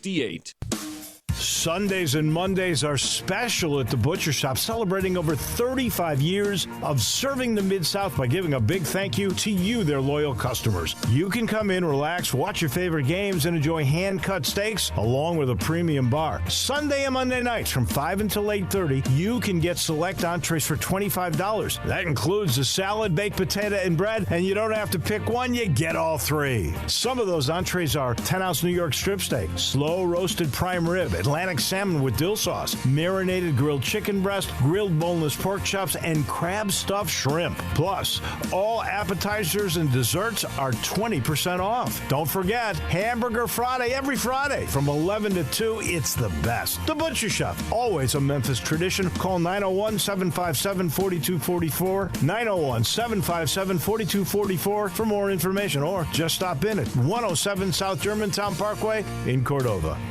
Are you tired of all the clouds and bad weather? Rain brings pollutants that can wreak havoc on your car's finish, but there is someone who can help. Car Wash USA Express has introduced their most advanced car wash yet with the exclusive Polymer Pro Wash, creating a stronger, more consistent protective sealant for your car's finish. Polymer Pro can only be found at Car Wash USA Express, where attendants are always on duty to keep you and your vehicle safe. For more information and locations, visit carwashusaexpress.com. Car Wash USA Express, because a dirty car is a dirty shame. Hewlett & Dunn, nestled on Old Town Square in Collierville, has 4,000 square feet of the largest boot selection in 200 miles. International boot legends Luke Casey, Double H, Red Wing, Ariat, Justin, and Tony Lama. Hewlett & Dunn has rubber hunting boots by Dry Shod, and recently has expanded the selection of safety work boots. Filson Hunting Gear, biggest selection in 3 states, and now carrying Duckhead. Western wear, hunting attire, jeans, belts, hats, and more at 111 North Center Street, Collierville on Old Town Square. You need to stop by Hewlett & Dunn? You bet your boots. Got something you want to get off your chest? You better have a backup plan. Want to join the conversation? Someone needs to tell him he has to grow up. Join us on the First Bank phone lines at 360-8255 or the First Bank text line at 67129. Grizz Nation, all new 10, 22, and flex packs for the Grizzlies 2019-2020 season are on sale now. Big savings and guaranteed seats for the Lakers, Pelicans, Warriors, and more, starting at $12 per game. Get yours today by calling 901-888-HOOP or shop Grizzlies.com. Welcome back to Sports Time with Wolo and Stats. This hour of Sports Time is brought to you by DeSoto Auto Sales. Here once again are Dave Wolosian and Brett Norsworthy.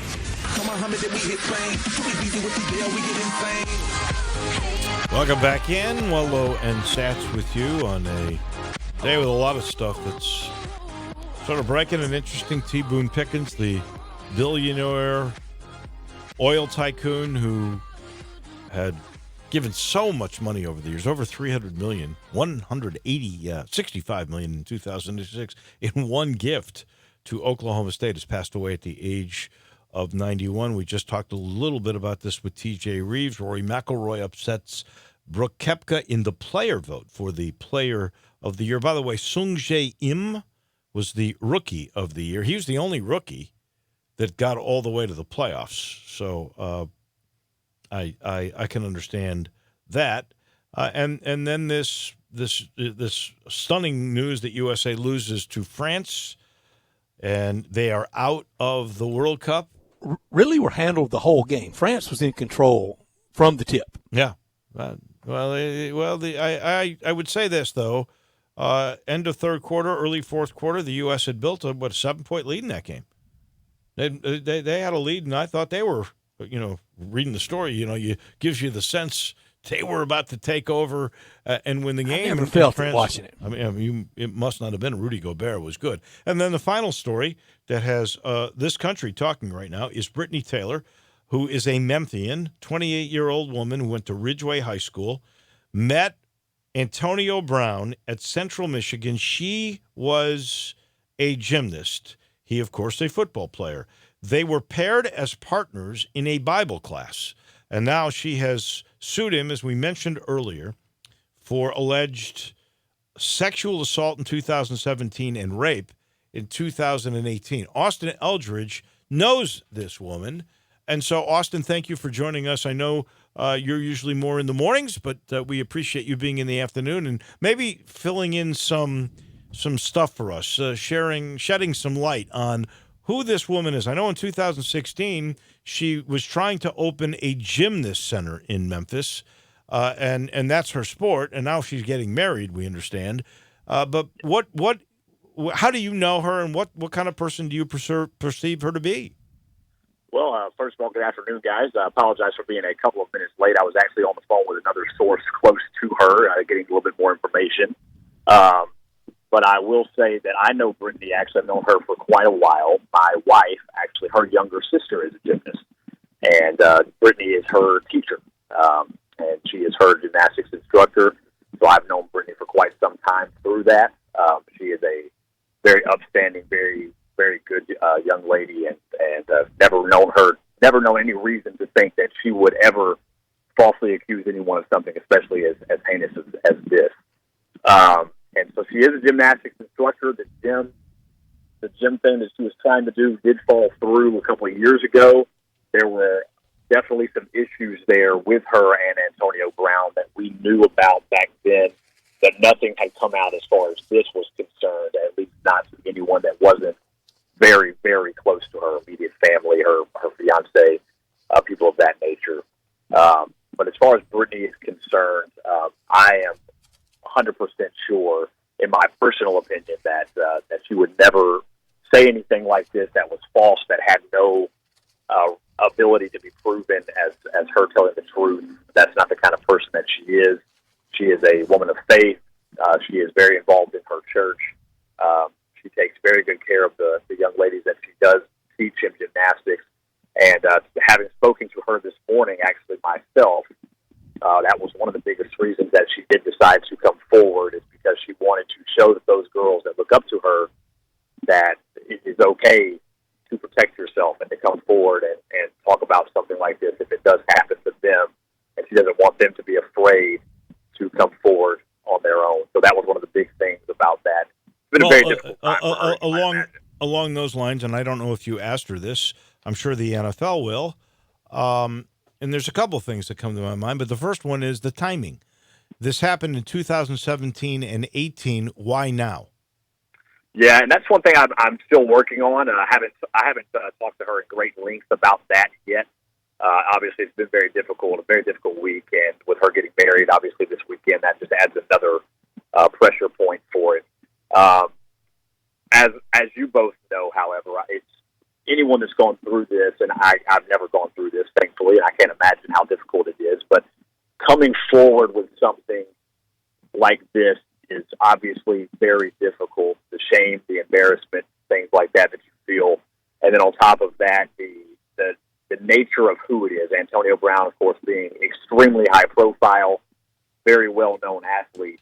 Obviously, once it hits the news, it's going to blow up, and your name is going to be plastered everywhere. And as it is, her name has been out, and now this has made national news, and very quickly.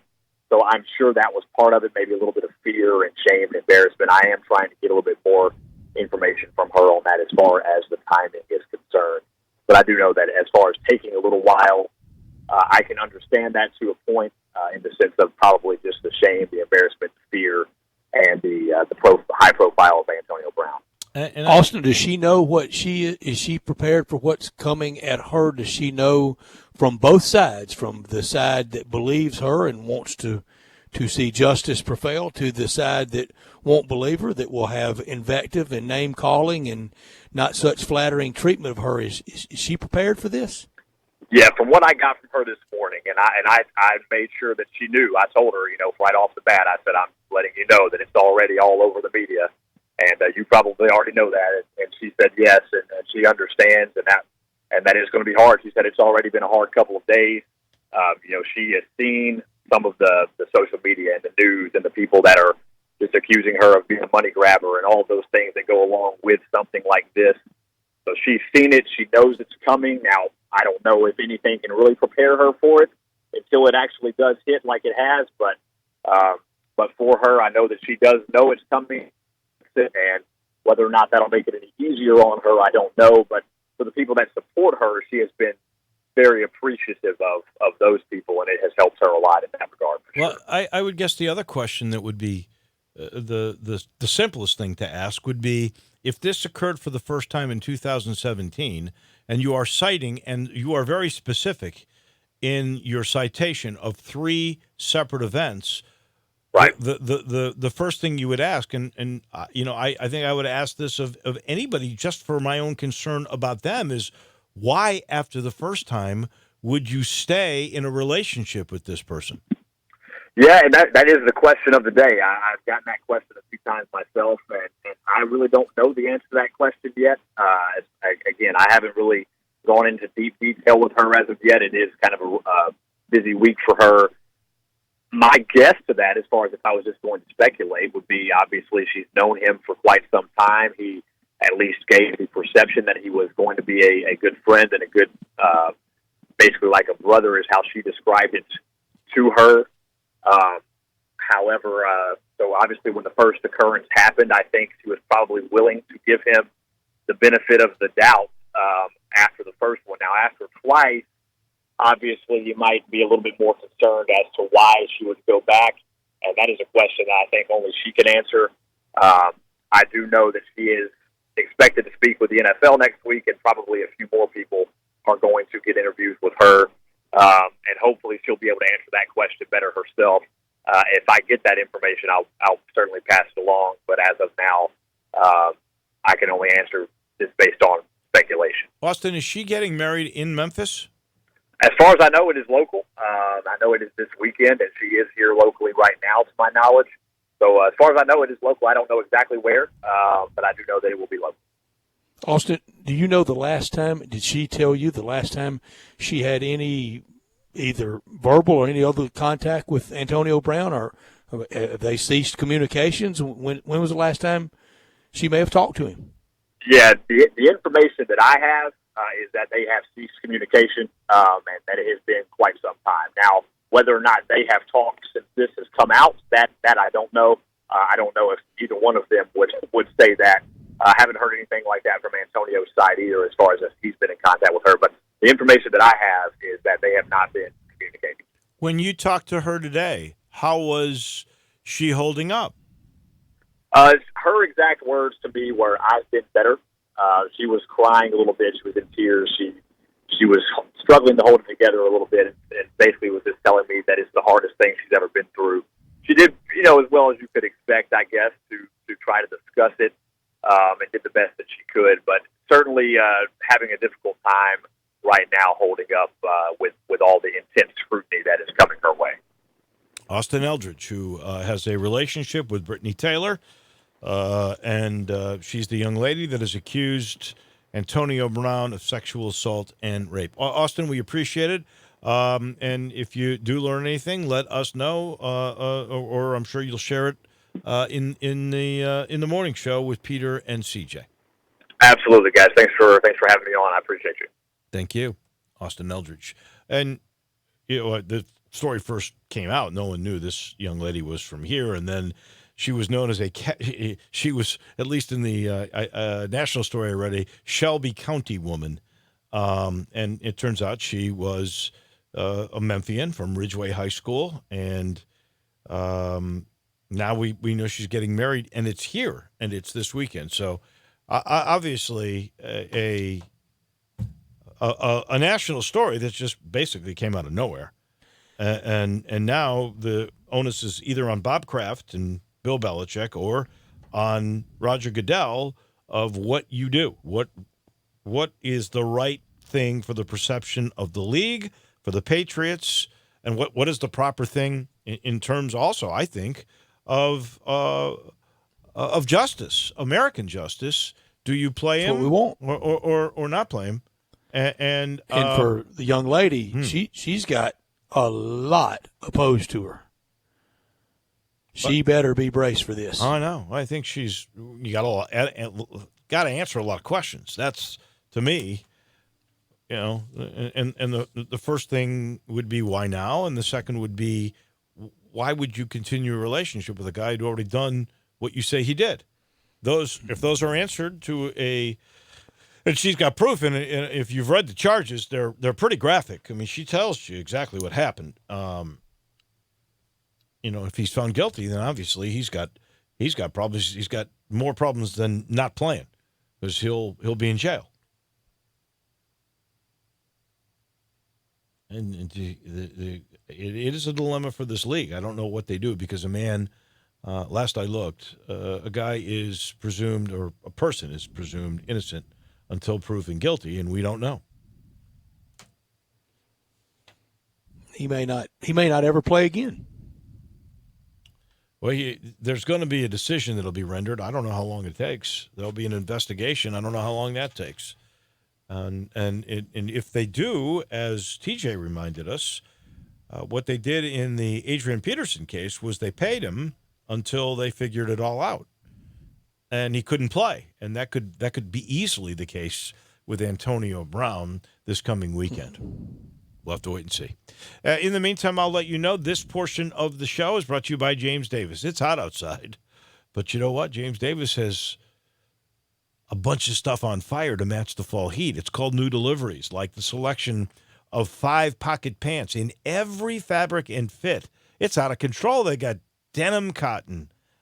They got twill. They got brushed cotton. They got wrinkle-free travel wool, and everyone has that two-way stretch that just moves with you no matter what you are doing, and they look so darn good. They get the brand new Stant Custom shirt fabrics for the fall in. You know, I say this a lot, but I'm crazy about those Stant shirts. They're the perfect fit shirt. I think you know by now.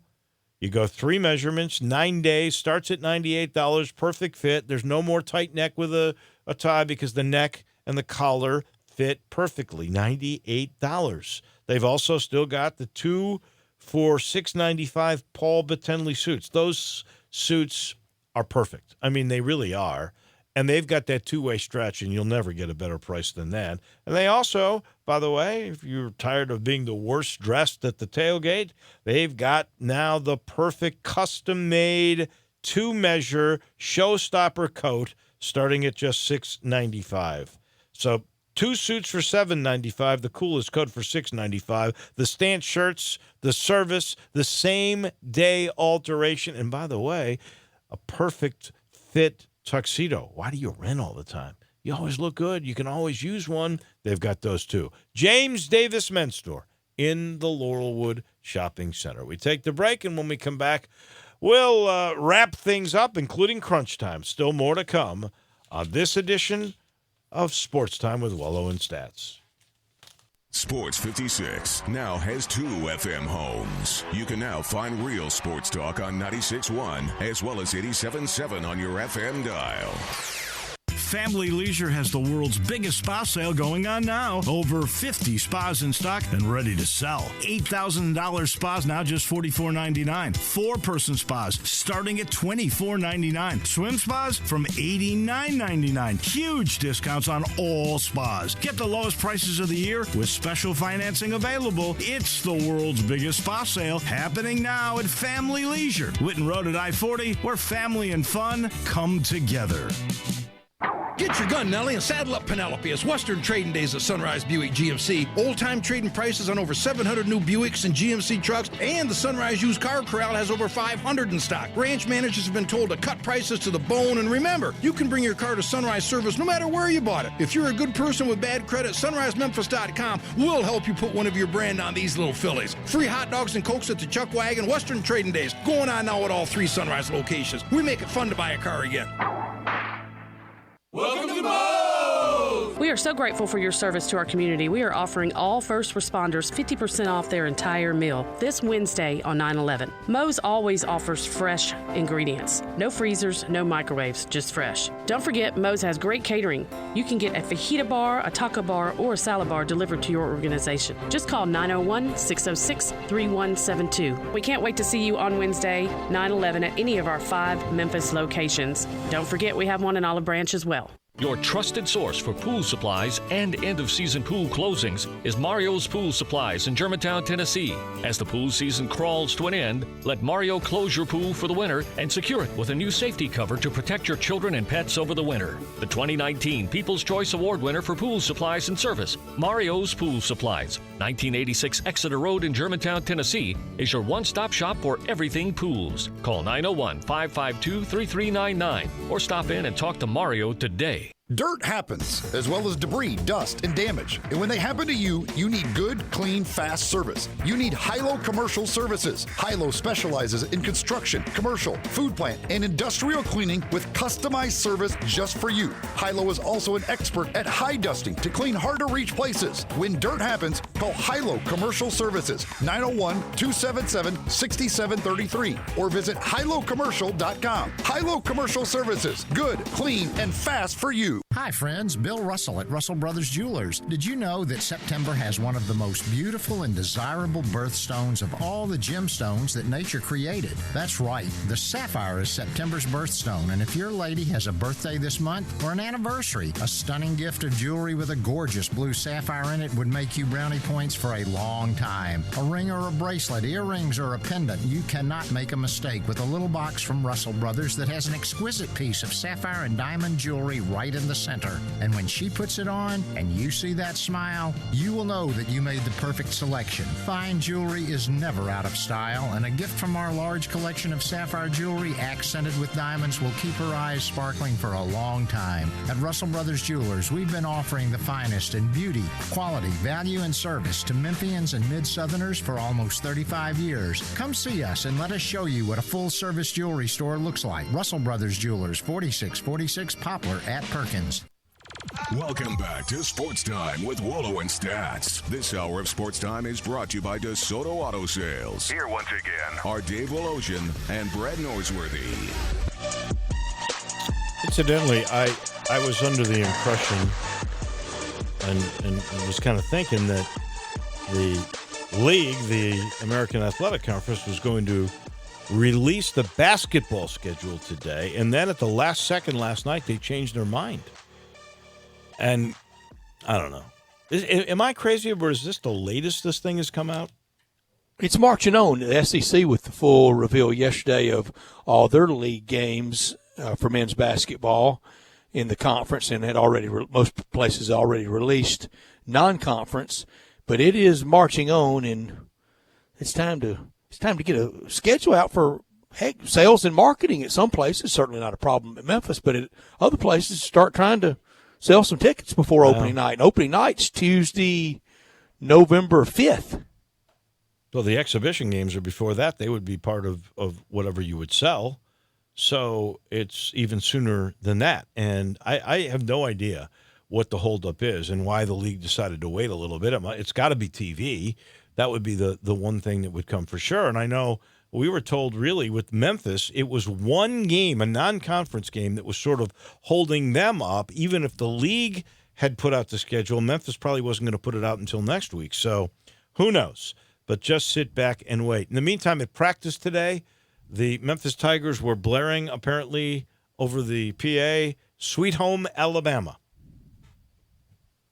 They're getting ready to go to Mobile in a couple of days. In the meantime, we better get to it before it's too late. It's time for Crunch Time. 5 seconds left in the game. Do you believe in miracles? Yes! This is Geraldo. It is Crunch Time. You are looking live. It's Crunch Time. In your life, have you seen anything like that? We'll take questions again for the student athletes at this time, please. He's a professional. He's pretty classy for his age. Crunch time, that's the frustrating part. Little Penny could make some appearances this year. Okay, I'm not huge into stats. Has it always been this way? It's crunch time, so I got a different mind state. What's happening, big dog? How you doing? Is this thing working? Immediately when the buzzer sounds, he lets out this shriek. He throw those ears forward, and he was in stroke mode. This is stupid. It's obviously crunch time. Time for Taco Bell Crunch Time. Taco Bell, home of the crispy tortilla chips, topped with a double portion of either seasoned beef or shredded chicken plus refried beans, nacho cheese sauce, reduced fat sour cream, guacamole, and a 3-cheese blend. Nachos Bel Grande, heaping portion of chips topped with ground beef, tomatoes, beans, nacho cheese sauce, and a dollop of sour cream. Taco Bell, home to great food you get on your way home real fast, and they bring you crunch time every day. Dave, I learned today that the U.S., they lost the World Cup. They lost in China. They will not win a medal. But spoiler alert, next August in Tokyo at the Olympics, the United States will be accepting the gold medal. Yes, because I learned that despite the loss today, they'd already gotten eligible by winning enough to get to and the team games will be in Japan. And next the team, summer, you know, the U19 will be the newest version of the Dream Team. The FIBA U19 team won a gold medal, and the U17 team won a gold medal, and the Pan American team did not medal. So that was the summer of basketball. Well, here's the bottom line. This is still, even though it is probably now as international a sport as soccer is, those are the two most international. Maybe boxing is up in there. But the Americans are still the best at this game that was invented in and will Springfield, crush Mass. everybody when it matters next summer. I think so, because the best players What'd you learn will today? be there. Well, I learned today, and I'm learning more, this story about alleged sexual assault and also of rape by Antonio Brown on a Memphian named Brittany Taylor. Now, she has this lawsuit, but he has filed, apparently, or is about to file, a countersuit of extortion. So there is still plenty more to come on a story that could end up being very, very ugly indeed. She can't imagine the forces that are getting ready to come at her, and he's got to try to defend himself, and he can, but also the entire NFL, because this would be a very, very, very scathing indictment on them. I could have done without Greg Popovich. He lost. Look, people lose. America's not supposed to win every time out. But he can rip on everything and anybody, critique a lot of different things. But I think he should be examined on this roster composition, on the execution, and on just how hard this team played. It was horrible chemistry really the whole time watching these games, and a pretty shaky effort a lot of times. But Pop won't get criticized because he's Pop. Well, I think it's a fair question to ask, and no one ever did, really. When he was losing 3 or 4 players, like De'Aaron Fox, for instance, that could have played, that just chose not to even go to China. Now, maybe they got tired with all the practices and knew the season was coming up, and they just felt, you know what, I'm just going to be a marginal player. But he lost a lot of good players, and I think he needs to be questioned about that for sure. I do think he was classy in the loss, where he said, look, France was better than us. They just played better than us. And don't talk to me about guys who didn't come, because the 12 guys that came sacrificed their whole summer, and they did play hard, and they did try, and we got to give the opposition, Rudy Gobert in particular, you got to give him a lot of credit. What I could have done without today was this story that's a sad one, another one.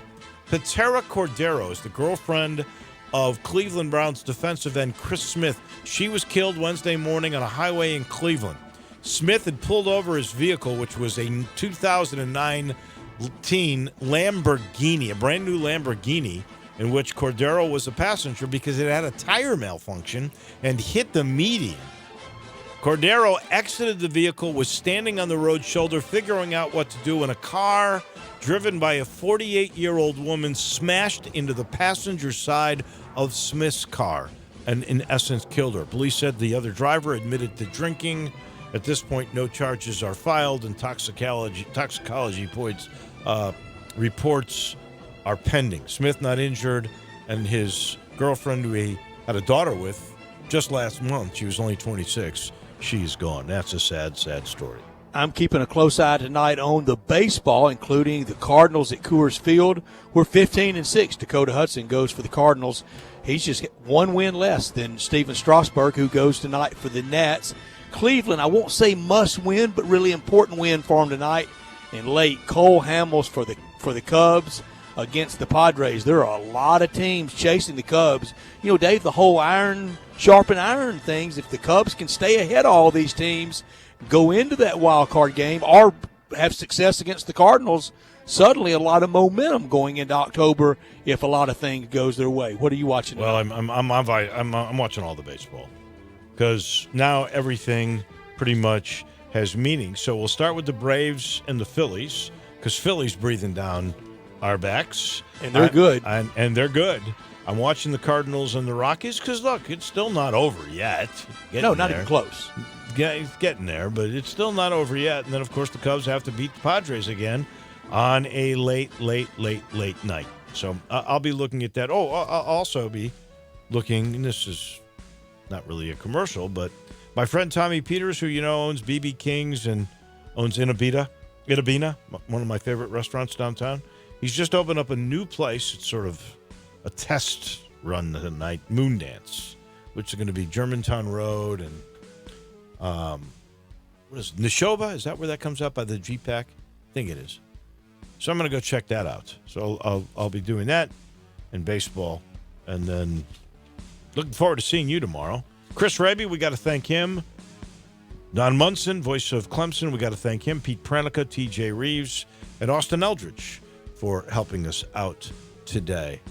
Tomorrow, usual suspects on Thursday, including Russell Copeland. We'll chat with him about the NFL, and that'll be right before Tampa will play Charlotte. That does it for us. Thanks, everybody. Have a great night. Hi, this is Troy Five Ash, owner of Five Ash Roofing. It's an exciting time to be a Memphis Tiger fan, and we at Five Ash Roofing have decided to share our excitement. We are proud members of the Tigers home team, which means we sponsor the Tigers athletic department, and we're also season ticket holders to both the football and basketball programs. We will be giving away 2 and sometimes 4 tickets to most of the games this coming year. To have a chance at winning the tickets, find our Facebook page, like, and share our post. The more you share, the more chances you have to win. We also want to give away some tickets to those who wouldn't otherwise get a chance to go. So you can go to memphisroofer.com or 5ash.com and send us a note why you or someone you know should get the tickets. And as always, 5 Ash Roofing is fair, honest, and ethical. We're experts in all forms of roofing for both residential and commercial buildings. 5 Ash Roofing, 367-0050 or memphisroofer.com. 5 Ash Roofing.